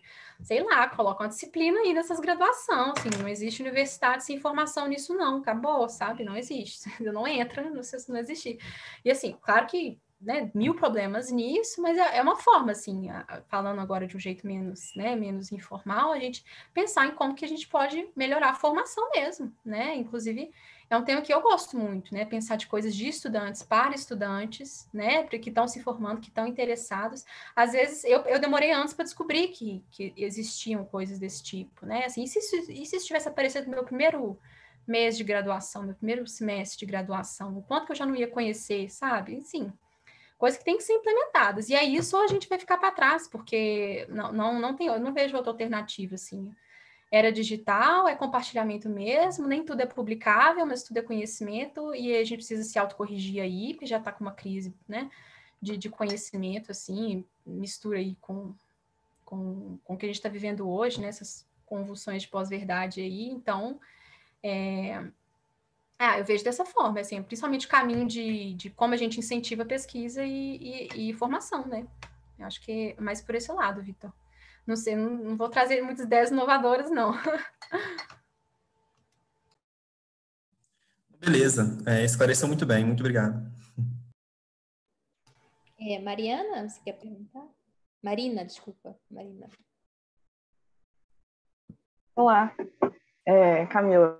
Primeiro, parabéns também pela apresentação, foi fantástico. E eu achei o máximo a maneira como você perguntou, e fui pensando em várias coisas, e eu tentei organizar aqui, foi mais ou menos umas 2 perguntas, eu não sei se vão ter muitas outras pessoas querendo fazer perguntas, se for o caso eu posso ficar no só. Mas aí, a primeira que eu pensei é assim, será que se a gente adotar, que na medida em que a psicologia for adotando mais essas práticas, o que é desejável, tem chance disso mexer com a disparidade entre países com mais e menos recursos no termo de quantidade de pesquisas publicadas, o impacto dessas pesquisas e tal? E aí, pensando aqui no caso do Brasil, talvez uma maneira através da qual essa disparidade poderia acontecer seria assim, o tanto que essas práticas que envolvem tornar a psicologia mais transparente, o tanto que elas podem ser terceirizadas. Então, assim, se um professor tem muito sucesso, com bolsas, bonitinho, monitores, secretários, talvez eles possam terceirizar essas coisas. E aí, como isso é algo que os pesquisadores brasileiros não têm, talvez essa disparidade possa aumentar. Mas aí, eu não quero sugerir com isso que esse é o tipo de coisa que a gente poderia usar como argumento para não adotar essas estratégias. Eu não acho que é por aí, não acho que isso entra no argumento. Uhum. Mas é só uma curiosidade. E aí, interessante. Você quer comentar essa? E aí depois eu faço... Senão eu vou esquecer se eu fizer a segunda, eu vou esquecer a primeira. Então eu vou comentar agora, bom, pode então. ser? Pode ser. Então, Marina, eu acho muito interessante, acho que a gente tem que pensar nisso, né? Mas, ao mesmo tempo, essas disparidades já existem, e elas já são avassaladoras, né? Elas já existem. Isso tudo que você apontou que pode vir a acontecer já existe, já acontece, né? E a gente já está numa posição que é menos privilegiada nesse sentido, né? E que tem menos recursos. E a minha impressão, né? Eu nunca tinha pensado nisso, mas a minha impressão aqui, né, neste momento, é de que talvez a gente reduza, no sentido de, se a gente hoje é medido por impacto e citação, e quantos artigos a gente publica, e isso, o sarrafo é mais lá em cima, é mais difícil, é mais caro, é mais... Né, assim, hoje é mais difícil você publicar um artigo do que um preprint, né? Se a gente valoriza preprint, se a gente valoriza compartilhamento de dados, isso eu faço. Isso a gente faz. Né, assim, é claro que um secretário vai ajudar, uma infraestrutura vai ajudar, mas é mais difícil para quem está numa situação menos privilegiada publicar do que compartilhar os seus dados, né? Inclusive, eu acho que pode ser até uma espécie de emancipação, que eu posso publicar 2 artigos por ano, mas eu publico todo o meu processo de pesquisa. E isso, assim, hipervalorizado, e isso vai super influenciar a formação de não sei quantas pessoas, e isso sabe, assim, eu acho que a adoção de novas práticas, inovação e pesquisa, sabe? Não sei, eu estou viajando aqui, né? Mas eu acho que isso tende a reduzir, porque o que a gente está fazendo é aumentar a circulação e diminuir as barreiras, não aumentar. Porque se a gente tem menos barreiras, a chance de que isso me afete é um pouco menor, né? Por eu estar menos privilegiado, assim, a gente fica um pouco mais no mesmo pé, né? Um pouco mais, a gente nunca vai estar, né? Mas é a minha impressão. Eu queria aproveitar, não interrompendo uma das duas, mas só para acrescentar que isso que você citou, né, bom, eu posso publicar 2 artigos por ano, mas eu publiquei todo o processo, eu tive todo o trabalho de fazer isso. A questão da avaliação, né, do pesquisador, da sua carreira, né, porque assim, eles avaliam uma quantidade de artigo, mas assim, quem tem o esforço de publicar todo o seu processo, de fazer toda a sua pesquisa transparente, assim, aparentemente ela não tem nenhuma recompensa com isso. Então, acho que o sistema deveria mudar, né? A gente deveria começar por assim, mudar a avaliação para quem tem um esforço em tornar a sua pesquisa transparente, não apenas o número do artigo. Então, acho que vale... Não, de mãos dadas, foi bem nessa lógica mesmo. Tipo assim, a gente está sendo valorizado por artigo hoje. Mas se isso muda, olha a vantagem que eu ganho, já que eu não tenho que ser medida por artigo, né? Eu faço 1, 2 estudos, mas assim, tudo transparente, verificável, replicável, confiável, chique, sabe? Com todas as novas práticas de Open Science, boas práticas, né? Integridade científica, a quem a gente está? A gente quer reformar o sistema, né? Assim, eu acredito no exemplo, né? Então, assim, ideal, eu adoraria estar nessa posição, assim, sabe? Eu me orgulharia dessa posição, mas é claro que é meio idealista também, né? Mas eu acho que mas eu acho que, né, esse raciocínio meu, mais bobo que seja, eu acho que é porque está mudando mesmo, eu acho que a gente vai ser incentivado, eu acho que a gente tem cada vez mais pessoas sendo valorizadas por ter esse papel, ou por adotar práticas dessa forma, né? Vou parar por aqui, mas é por esse lado, né? As ferramentas crescendo, o Open Science Framework fazendo essas contribuições incríveis, né? Então... Legal. Eu tenho mais um comentário. Você acha que eu posso fazer ou não sei, muda para outra pessoa ou algo assim? Pode fazer. Se alguém quiser falar aí, vocês fiquem à vontade, mas interrompe, manda aí no chat o que quer falar, a gente vai levando. Então tá bom. A outra coisa que eu pensei em relação é sobre essas práticas e a pós-graduação. Eu estudo a pós-graduação, a gente já se conhece, mas eu tô falando isso porque tem outras pessoas que eu não conheço. Eu tô finalizando o meu mestrado e meu tema é perfeccionismo em pós-graduandos. E aí, então é algo que eu tenho me dedicado, e talvez por isso esse comentário tenha me vindo assim mais rápido. E aí eu fiquei pensando sobre se faria sentido. Como esse é um assunto novo para mim, eu acho que a qualidade das minhas perguntas não tá lá essas coisas, não. Mas ainda assim, vou fazer. Nada, Maria, tá ótimo. Super legal, assim, deixa disso. Será que faz sentido a gente pensar em guidelines, em coisas específicas para a pós-graduação, considerando que um dos objetivos do mestrado e do doutorado é ensinar a pessoa a fazer pesquisa?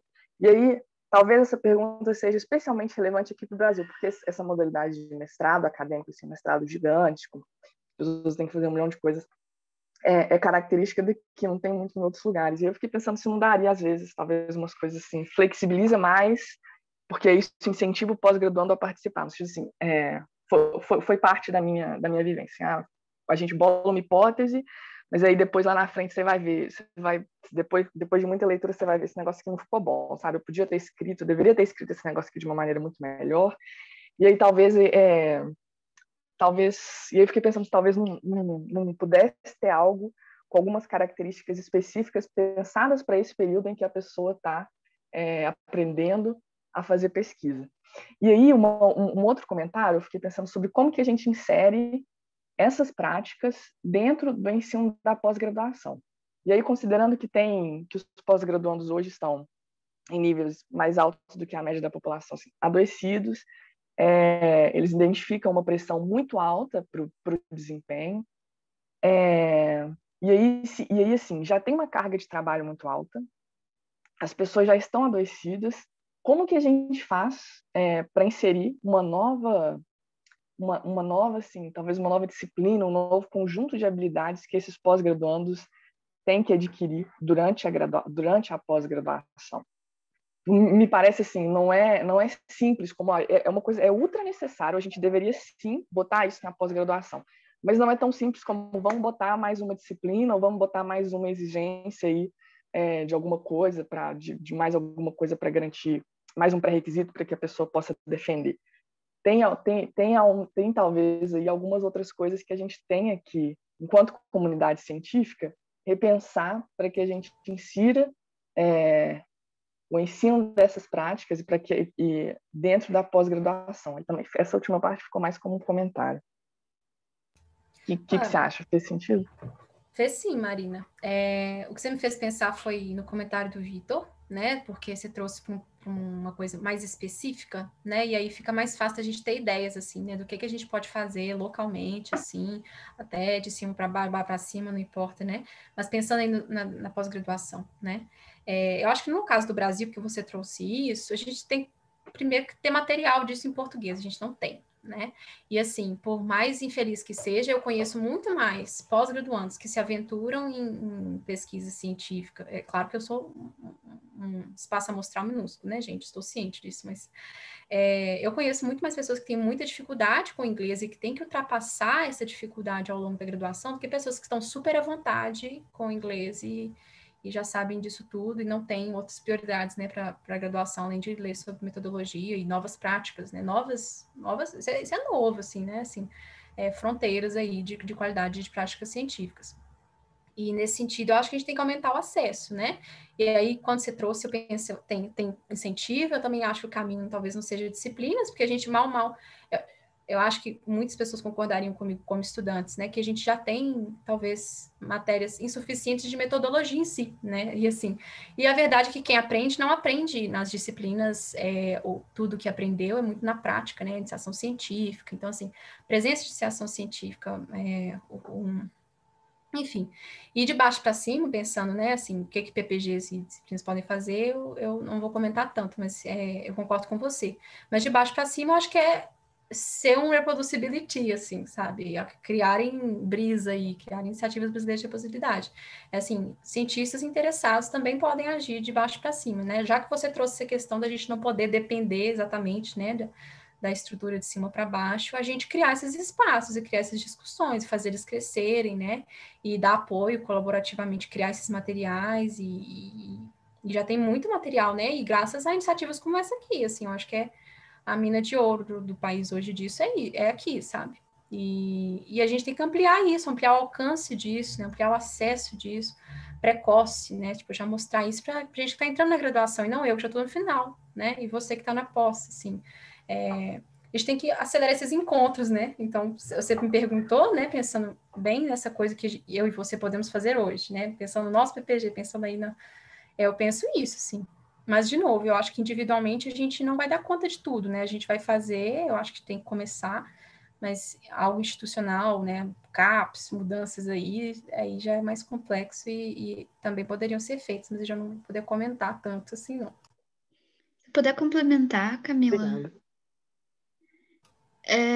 Eu acho que tem as coisas que você enumerou assim do artigo são coisas que a gente pode fazer hoje também, né? Assim, não precisa talvez esperar igual o que estava no artigo, assim, não precisa ser perfeito, você não precisa saber de tudo e todas as melhores práticas sobre compartilhamento de dados e todas as melhores enfim, sei lá, compartilhar 100% dos seus dados enquanto você não tem certeza se pode, faz alguma coisa, assim, bota alguma coisa público, sei, de algum jeito mais ou menos encontrável, e é isso, acho que também esperar que seja cobrado para poder colocar um pré-print, não, assim, não faz mal, então bota, assim, uma hora pode ser que faça bem, no mínimo não vai fazer nada. Assim, no pior das hipóteses, não vai fazer nada, mas acho difícil que isso aconteça. Mas, enfim, quer dizer, ficar falando e discutindo e assim, pedindo para que as pós-graduações nos deem esse tipo de formação é legal, mas tem coisas que a gente pode fazer independente, né? Não, inclusive foi isso que eu quis dizer, no sentido de espaço como esse, porque eu não sabia metade do que eu aprendi com esse artigo, mais da metade, entende? E isso facilita, isso me forma e me torna muito mais provável de adotar muito mais do que a média, assim, ultra mais do que a média dessas práticas daqui para frente, sabe? Assim, e isso é graças a vocês, então é nesse sentido, sabe? Eu acho que individualmente a gente tem esse poder, mas eu não teria conseguido fazer isso se eu não tivesse entrado em contato aqui. Eu acho que a vida funciona um pouco desse jeito. E eu concordo com você, a gente não precisa depender do PPG. A gente tem os nossos colegas, né? Assim, eu sozinha posso entrar em contato num fórum e ter um hobby que eu inventei, né? De repente encontrar, eu acho fenomenal, assim, né? Mas em termos de impacto, eu acho que faz muita diferença que, assim, a Clarice individualmente tenha tido essa curiosidade, tenha sido insanamente inovadora e incrível e ter desenvolvido isso tudo, mas não foi porque você fez individualmente que você contaminou seus colegas. Claro que isso aconteceu, isso é extremamente positivo, mas olha o impacto, né, que você quintuplicou por ter criado, né, esse espaço, todos os materiais, todas as gravações, todos ser exemplo, né? A questão que eu falei, assim, vocês são exemplo demais, vocês têm tudo lá registrado, os preprints, exatamente, não dói ninguém, né? E eu concordo com você, a gente, né? Quem tá aqui, não, bora começar amanhã, a gente se ajuda, a gente se conversa, né? E torna isso possível, material e ajuda a gente não falta, não pode deixar de fazer, isso eu concordo com você. Obrigada, mas ainda acho que eu faço é pouco, assim, mas... mas é legal saber enfim, que isso aqui tá funcionando de alguma forma, né? E tá alcançando pessoas em lugares diferentes. Bem legal. E o artigo ele conseguiu atingir o objetivo, né? Eu acho que qualquer pessoa aqui da área, não seja psicológica, qualquer área, leia esse artigo, ele vai conseguir aplicar muitas das etapas, né? Que ele ajuda ali, e assim, a pessoa que tem dificuldade, não conhece, como é que eu começo a agir, então, a mudar a ciência, a mudar como eu faço ciência, como eu mostro a minha pesquisa. Então, assim, o artigo ajuda bastante, ele é bem objetivo, assim, e prático, né? Como ele bem diz o título, é um guia prático para ajudar os pesquisadores. A Vanessa teve que sair, mas ela deixou aqui um comentário em resposta ao Vitor, né, o comentário do Vitor, que ela concorda que só a motivação pessoal não é suficiente para mudar o processo profissional. Que na área dela, né, que ela é farmacêutica, boas práticas de manipulação, de fabricação, boas práticas de segurança do paciente só saíram do papel quando foram criadas legislações e regulamentações a serem obrigatoriamente seguidas ou implementadas. E que, além disso, nessas e muitas outras áreas, as auditorias internas e externas servem para checar se as normas estão sendo seguidas. Então, o caminho será criar normas e ter ferramentas de verificação, seja nos diurnos, nas agências de fomento e nas universidades. Ver se você quer comentar alguma coisa. Eu acho que o Vitor, né, também teve que sair. Infelizmente, pessoal, caindo aí. Mas eu acho interessante, assim, porque é um pouco distante, talvez, para mim, porque na psicologia a gente é tão heterogêneo, vou usar essa palavra, a gente é tão heterogêneo que a gente tem debates incríveis, né, assim, sobre se áreas da psicologia hoje são científicas ou não. E aí eu penso, no meu caso, que estou mais familiarizada com áreas que são bem próximas da medicina, do que a gente, né, conhece aí de boas práticas científicas, assim, mais com carona de ciência, assim, e aí fica fácil eu pensar em como adotar essas diretrizes para esse grupo, mas aí se eu tenho que pensar uma legislação, ela teria que se aplicar ao quê? A categoria, sabe? Um PL para quais práticas, né? Eu não sei se a gente está num momento, eu acho muito bacana a ideia, mas eu não sei, não sei se a gente conseguiria mesmo viabilizar isso na minha área hoje. É muito interessante, foi uma provocação para mim, assim, porque a gente a gente vai perder até restrição chegou, né, a correr o risco e anda aí em dificuldades de restrição de prática de psicoterapia para psicologia, né, que inclusive caracteriza para muitas pessoas a área de psicologia.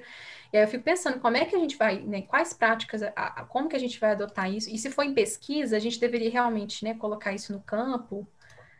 Eu acho que deveria vir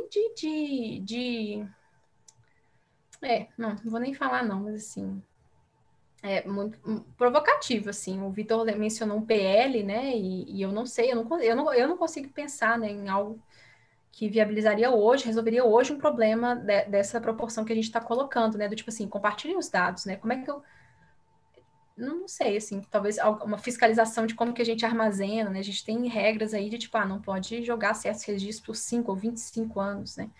E beleza, mas como que isso está estruturado? Talvez começar a criar formas disso? Não sei, tem que pensar.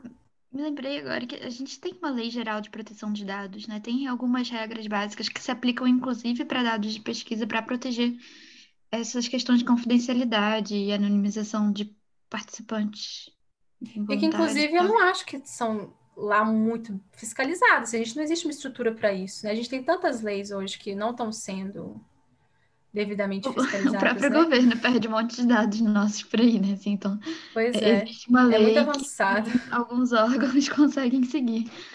Mas, enfim, eu não sei, eu gosto mais das abordagens bottom-up, assim. Mas, enfim. Eu Eu gosto das concordo com você, bottom-up né, que é porque difícil imaginar alguma coisa que fosse a nível nacional abrangir lá todas as áreas, com cada uma das suas particularidades. Imagina se você vê toda essa heterogeneidade dentro da psicologia, imagina dentro da ciência brasileira como um todo. eu gosto da bottom-up porque diante da minha, né, conclusão estarrecedora de que eu não posso contar com o top-down, o bottom-up é o que vai me servir, sabe? É por isso que eu gosto muito. Mas para uma transformação realmente profunda, eu não sei, né? Não dá para saber se é causa ou consequência, né? De tipo ações individuais, e aí vai ter isso, acho uma mistura danada, né? Mas a gente não está amadurecido mesmo, né? Assim, a gente não tem as mesmas instituições científicas e de valorização da ciência e de incentivo de ciência que vão viabilizar toda uma infraestrutura que envolve fiscalização e boas práticas super avançadas de pesquisa num cenário que a realidade brasileira definitivamente não está nem próxima, sabe? E eu não falo isso denegrindo, não, é porque é um estágio de desenvolvimento, é uma realidade, né? E eu acho que muito interessante, a gente tem que pensar nisso, né? Mas eu não consigo, né, pessoalmente, por causa de onde eu estou inserida, né? Pensar numa forma, mas assim, ó, por favor, ideias, né? Assim, vamos, Dilma, ao conselho, tô brincando, mas vamos assim, não sei, né? Tem possibilidade sim, tem que ser as duas coisas no final, né? Eu acho que essas nossas ações individuais vão acabar nos dando ideias ou contatos ou provocações aí que vão acabar mostrando para a gente que a gente consegue sim criar uma fiscalização de alguma coisa, uma coisinha só a nível municipal, a gente consegue e já é um avanço. Né? Eu concordo com você. Não sei se alguém mais tem alguma pergunta, mas eu tenho uma que eu fiquei curiosa porque eu vi que você participa de 3 laboratórios, né, de psicologia. E aí, desde a publicação do Nozick, por exemplo, até tem uma de 2020 que eu vi há pouco tempo, que, assim, a psicologia ficou realmente impactada com a crise de reprodutibilidade. Então, assim, pelo menos no campo da psicologia social, né, que foi a que mais teve problema com reprodutibilidade, estão tentando se movimentar, né? Eles estão tentando recuperar a imagem deles, então implementar umas medidas para mudar alguma coisa. E aí eu queria perguntar de curiosidade, porque você está inserida nos laboratórios, processo de pesquisa, publicação com eles, né, na psicologia, como você está vendo esse avanço, né? Como que as pessoas estão, enfim, quais desse guia que a gente acabou de ver aqui do artigo, quais passos, assim, as pessoas já estão fazendo na psicologia e quais elas ainda têm uma resistência de essa aqui não dá, assim, não conseguem aceitar, conscientizar que aquilo poderia ser feito. Assim. Uhum.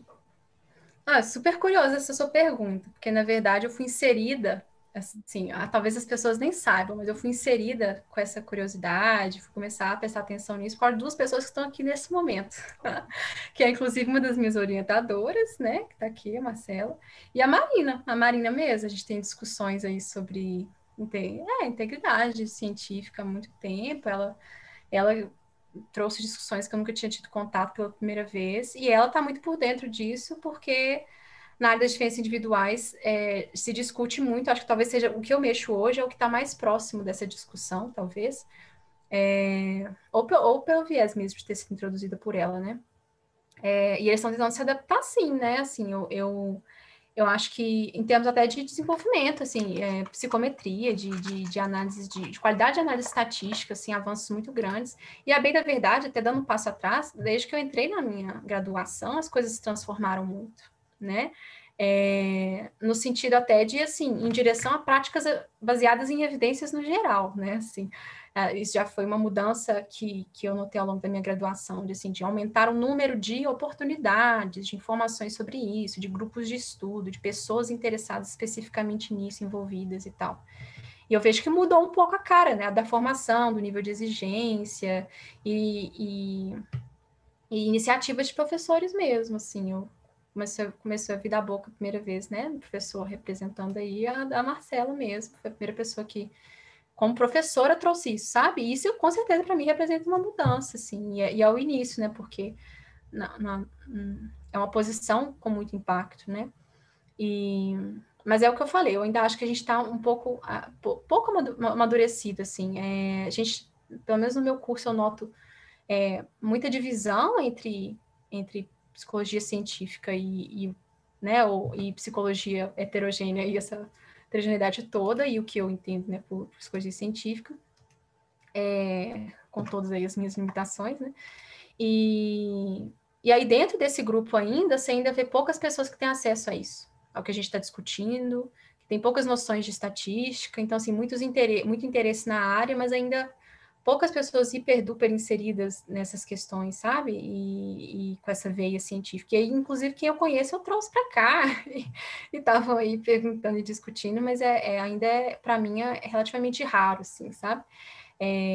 Mudou, eu vejo com olhos positivos, acho que até eu ter entrado em contato com isso, até muito recentemente, assim, tô cheia de ideias, vontades, né, fui convidada aí pelo professor Olavo, porque eu entrei em contato com ele, a gente tá cheia de ideias e tudo, então,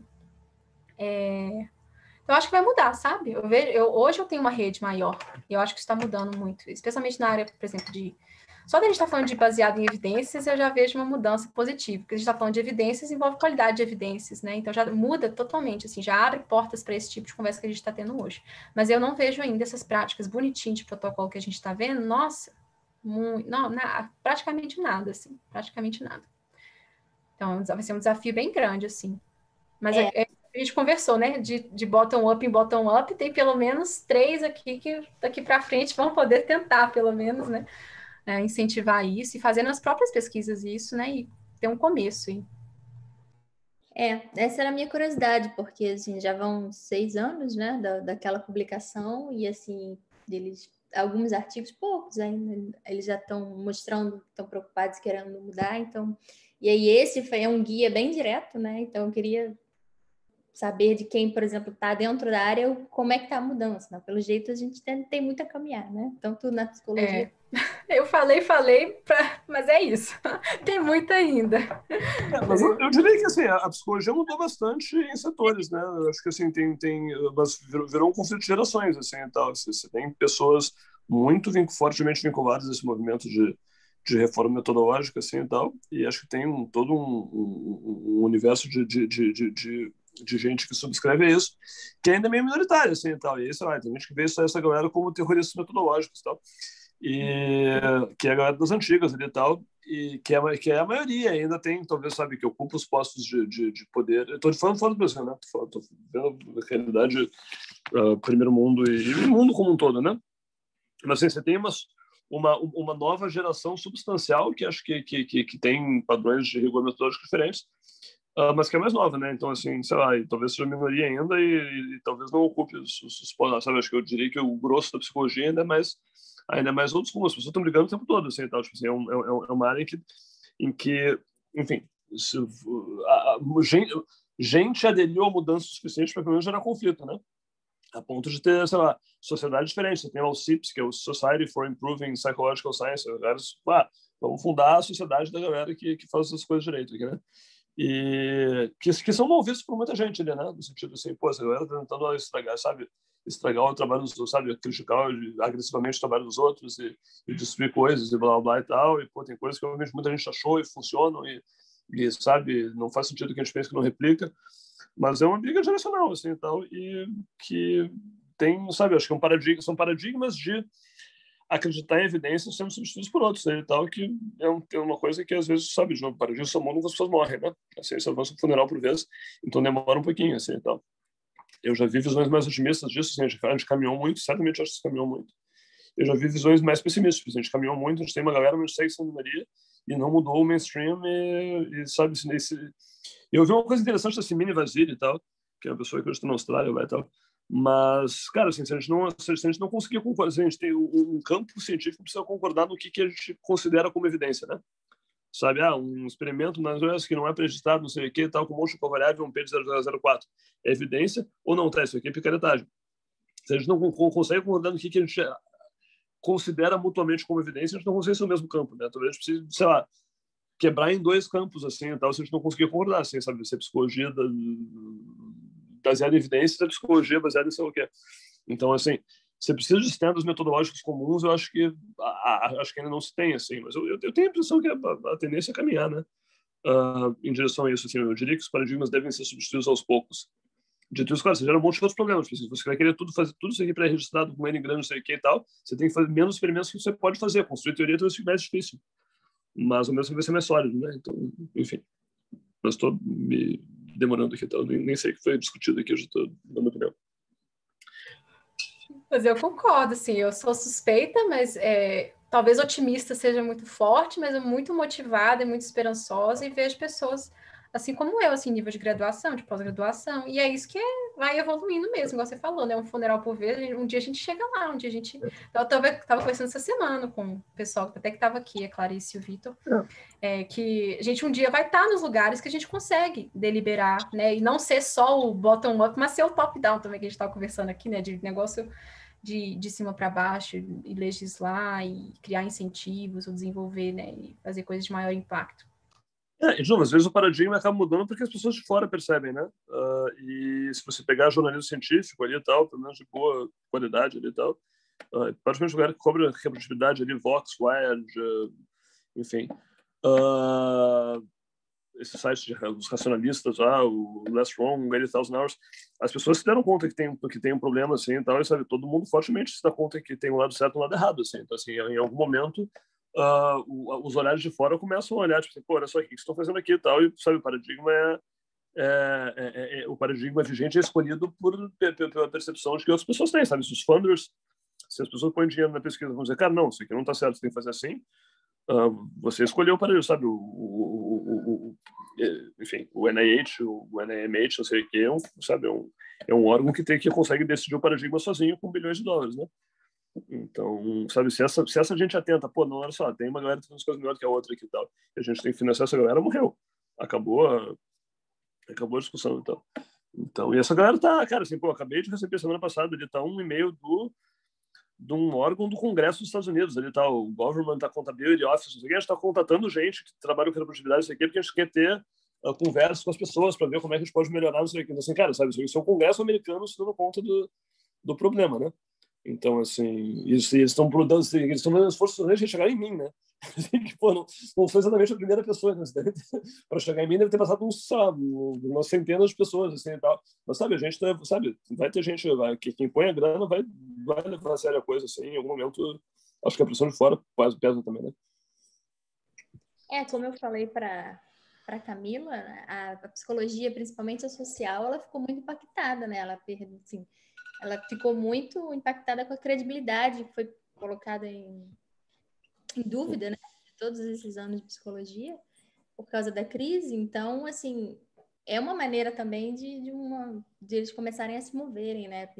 De perder a credibilidade. A gente precisa conquistar a credibilidade novamente. Então, Mas perdeu em alguns fóruns, acho que perdeu em alguns. mas eles mesmos vão começar, poxa, a gente perdeu a credibilidade, ninguém vai financiar, ninguém vai acreditar no que a gente... Que é o que está acontecendo, né? Inclusive, Marina está aqui para falar isso, ela entra em crises, porque eu acho que você brincou, né? Dos 3 laboratórios que eu mexo, o que eu conheço que está mais próximo disso, que vem da crítica da psicologia social, mas o que eu acho que é até enviesado, assim, eu acho que esse pessoal notou o problema, mas eu tenho certeza que nos outros lugares também tem, sabe? E a gente eu simplesmente não tenho evidências para acreditar qual que é a magnitude que é maior, entendeu?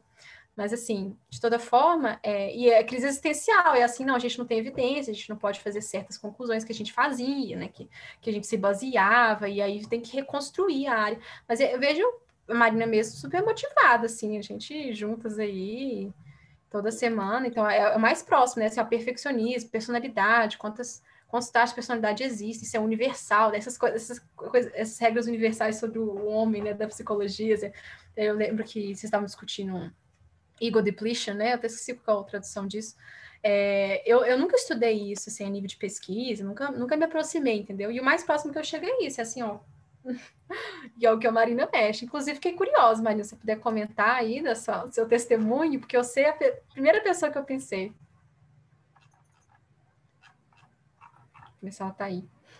Camila, eu perdi o inicinho do que você falou, mas assim, você e um outro colega nosso, que são as minhas referências para pensar nessas coisas. Então a gente tem um conflito aí de narrativa, a gente vai ter que brigar para ver qual que é. Eu quero suas anedotas, Marina, do seu sofrimento em relação à sua área, porque eu acho que você sabe muito mais do que eu para falar disso, sim, seus conflitos. Você acha que a área progrediu?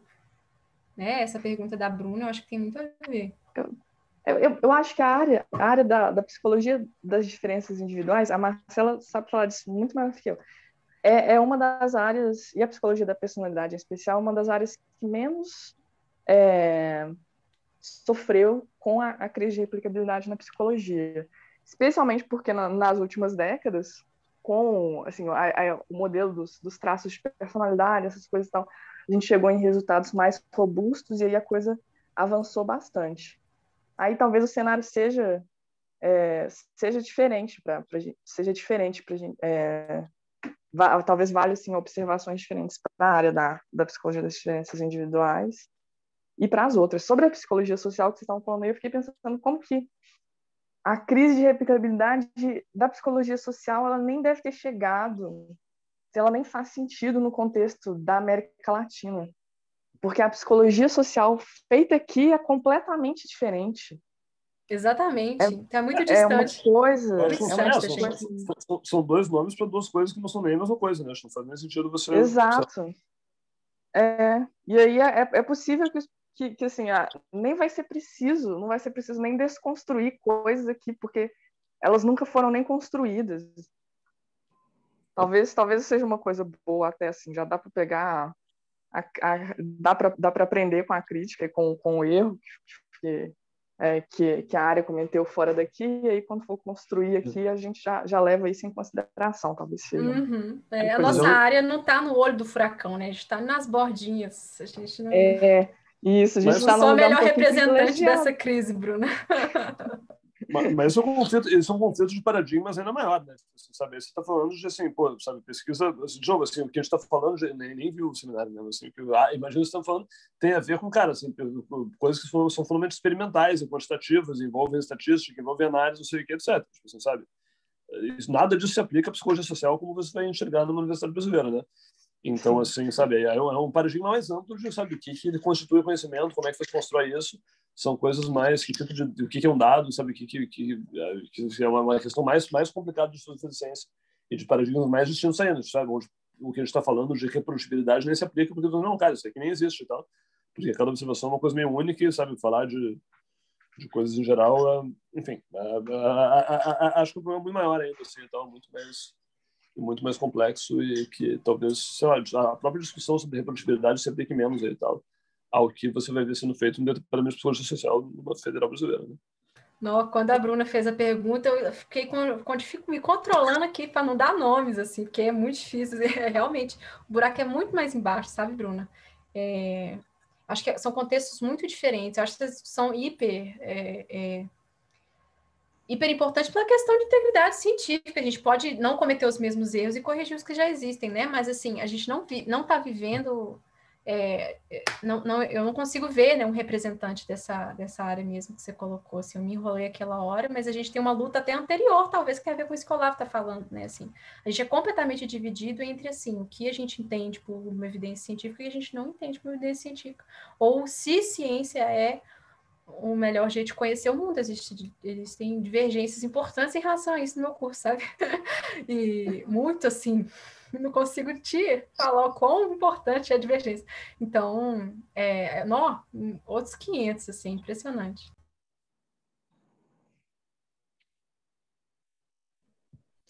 Não sei se alguém tem mais alguma pergunta. Acho que não, né? Eu tenho um comentário só, que eu fiquei pensando sobre como que o assédio é presente na pós-graduação. E aí eu peguei eu tinha lido uns dados sobre como que o assédio é presente na pós-graduação, não só aqui no Brasil, embora que a gente não tem dados muito bons para isso, mas em países onde a gente imagina, se a gente fosse hipotetizar, a gente iria hipotetizar que lá a coisa está melhor, como por exemplo no Canadá. E aí, assim, 70% dos pós-graduandos, estou olhando aqui, eles ou vivenciaram ou presenciaram abuso verbal por parte do departamento, do orientador ou de outros agentes, assim, tal. E aí eu estava pensando sobre como que essa cultura, e aí dá para falar de outros também, intimidação e blá, blá. Eu estava pensando como que essa cultura da o que talvez seja um problema da cultura da pós-graduação, pode impactar a gente adotar esse tipo de prática, no sentido assim, se a minha vivência se eu tenho medo de ser das pessoas me agredirem, de eu sofrer retaliações e tal, eu provavelmente vou estar muito menos inclinado a compartilhar as minhas ideias e a ser mais transparente com o que eu estou fazendo. E aí eu estava pensando em como que é essa ideia, esse esforço para tornar a psicologia mais transparente é absurdamente amplo e a gente tem que, para a gente fazer essa discussão, a gente tem que tocar num zilhão de coisas, num zilhão de outros aspectos, talvez na prática científica inteira, né? É essa a ideia. A gente vai até o nível infinito que a gente quiser mesmo, né, Marina? Assim, eu acho que dá para... Realmente, concordo com você. E você me lembrou daquela questão que a gente estava falando, né? Assim, a gente valoriza muito, eu valorizo, né, os atos meio que individuais, porque é o que eu acredito que eu consigo hoje, né? Talvez em outra posição, em outro momento da minha vida, eu acredite, né, na minha capacidade de agir de outra forma, né? E eu entendo, e aí é o que a gente estava conversando naquela hora, por isso que eu mencionei. Eu entendo quem não consegue, né? Quem não consegue adotar essas práticas, quem não procura, porque não tem incentivo, e às vezes não só não tem incentivo, que a gente falou muito disso hoje, mas é o que você falou, tem um desincentivo, né? Tem uma completa proibição e a absoluta falta de autonomia em relação a isso. E é outra tragédia à parte, né? Assim, eu acho. Tem tudo a ver, mas não. Que aí a gente só está falando de problema trágico hoje, então já porque a divisão da psicologia, coisas muito difíceis, né? A gente não vai resolver aqui, não. Eu acho complicado. Lá não é incentivado como é repreendido, né? E aí eu acho que isso é mais comum do que imagina, assim, não só na psicologia, mas várias áreas, né? Assim, eu acho que é bem comum. Eu acho que essa coisa de incentivo de transparência e mudar a conduta de pesquisa vai ser de uma geração, e é dos pesquisadores mais novos. E eles é que vão tentar brigar com os mais velhos, os orientadores, supervisores, para tentar mudar isso. Isso vai ser uma briga mesmo, porque os mais antigos não estão muito conscientes dessa discussão, ainda estão lá nas práticas deles, como eu citei, né? O trabalho da psicologia, estão lá pensando lá atrás, então não vou divulgar o dado, não vou registrar, não vou. Então, assim, vai ser realmente uma briga. Então, é nosso trabalho, nossa geração mais nova, fazer essa mudança, né? Com certeza, Bruno. E se não fosse as portas abertas assim, eu comentei, né, que quem me introduziu foi 2 pessoas que estão aqui, inclusive uma professora. Se não fosse ela, acho que a gente não ia estar muito gastando tempo em tentar aprender, porque a gente não teria nenhum horizonte de aplicabilidade, né? Assim, seria adiado e tal. E não, assim, a gente teve uma atuação que não repreendeu isso, né? E a gente está aqui conseguindo se formar, né? Esse que é o meu ponto, assim, como que as coisas estão, né, numa relação bidirecional, assim, porque a gente teve uma retirada de um não, né? Assim, a gente sabe que não é proibido, a gente está aqui estudando, eu e Marina, procurando, né, se desenvolver, e possivelmente isso vai ter efeito em cadeia, né? Mas é o que a gente até conversou, assim, vai demorar. Tem um movimento que talvez tenha a ver, que eu acho que, assim, porque a gente está falando da Marcela, nossa orientadora, que existe um esforço, e aí eu estou falando, sim, a minha percepção das coisas, um esforço de procurar evidências sobre como deve ser, procurar referências sobre como melhorar o processo de orientação, o processo de construção de um laboratório, e pensar isso em conjunto, assim, com todo o laboratório e coisa e tal. Aí talvez isso esteja próximo, assim, da pedra fundamental da gente conseguir chegar hoje a discutir essas coisas. E talvez seja o mesmo movimento, é um movimento da mesma natureza, esse de vamos procurar fazer da melhor maneira, de acordo com as evidências que a gente tem, da maneira mais ética possível e tal. Aí, quando existe essa preocupação inicial, a gente já inevitavelmente vai desembocar em uma psicologia mais transparente e tal. A gente começa nisso no laboratório, a gente inevitavelmente desemboca numa psicologia mais transparente. Eu vejo essa relação no nosso caso, e a gente sabe que provavelmente é exceção, né, essa abertura, mas olha o impacto, né, que assim, um Olavo Amaral e uma Marcela Mansur não fazem, né, assim, vai determinar muita coisa, uma Clarissa, né, e essas iniciativas assim, não.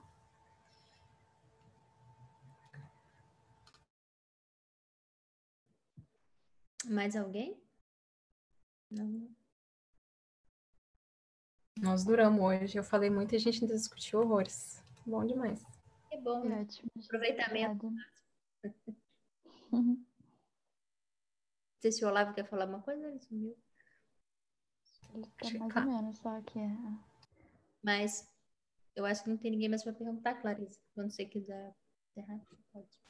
Bom, é só agradecer de novo vocês, então, Bruna e Camila e todo mundo que participou da discussão. E, bom, a gente se vê no próximo. O próximo vai ser, eu coloquei aqui o link no chat, né? O próximo também vai ser sobre questões mais práticas, de como introduzir práticas de melhorar a pesquisa. E esse mês a gente da iniciativa também está tendo outros eventos, assim, a gente vai organizar um webinário na semana que vem sobre consultorias e suporte para projetos de pesquisa. Então, quer dizer, a gente está tentando pensar em como esse tipo de serviço, entre aspas, né, de colaboração, de melhorar o desenho experimental ou análise estatística e tal, poderia ser implementado, sei lá, não sei, vamos discutir com pessoas que já têm alguma experiência com isso e ver como a gente consegue pensar e evoluir essa ideia. E acho que é isso. Obrigada. E a gente se vê no próximo. Obrigada, Camila. Ótima apresentação. Obrigada, meninas. Até a próxima. Tchau, tchau.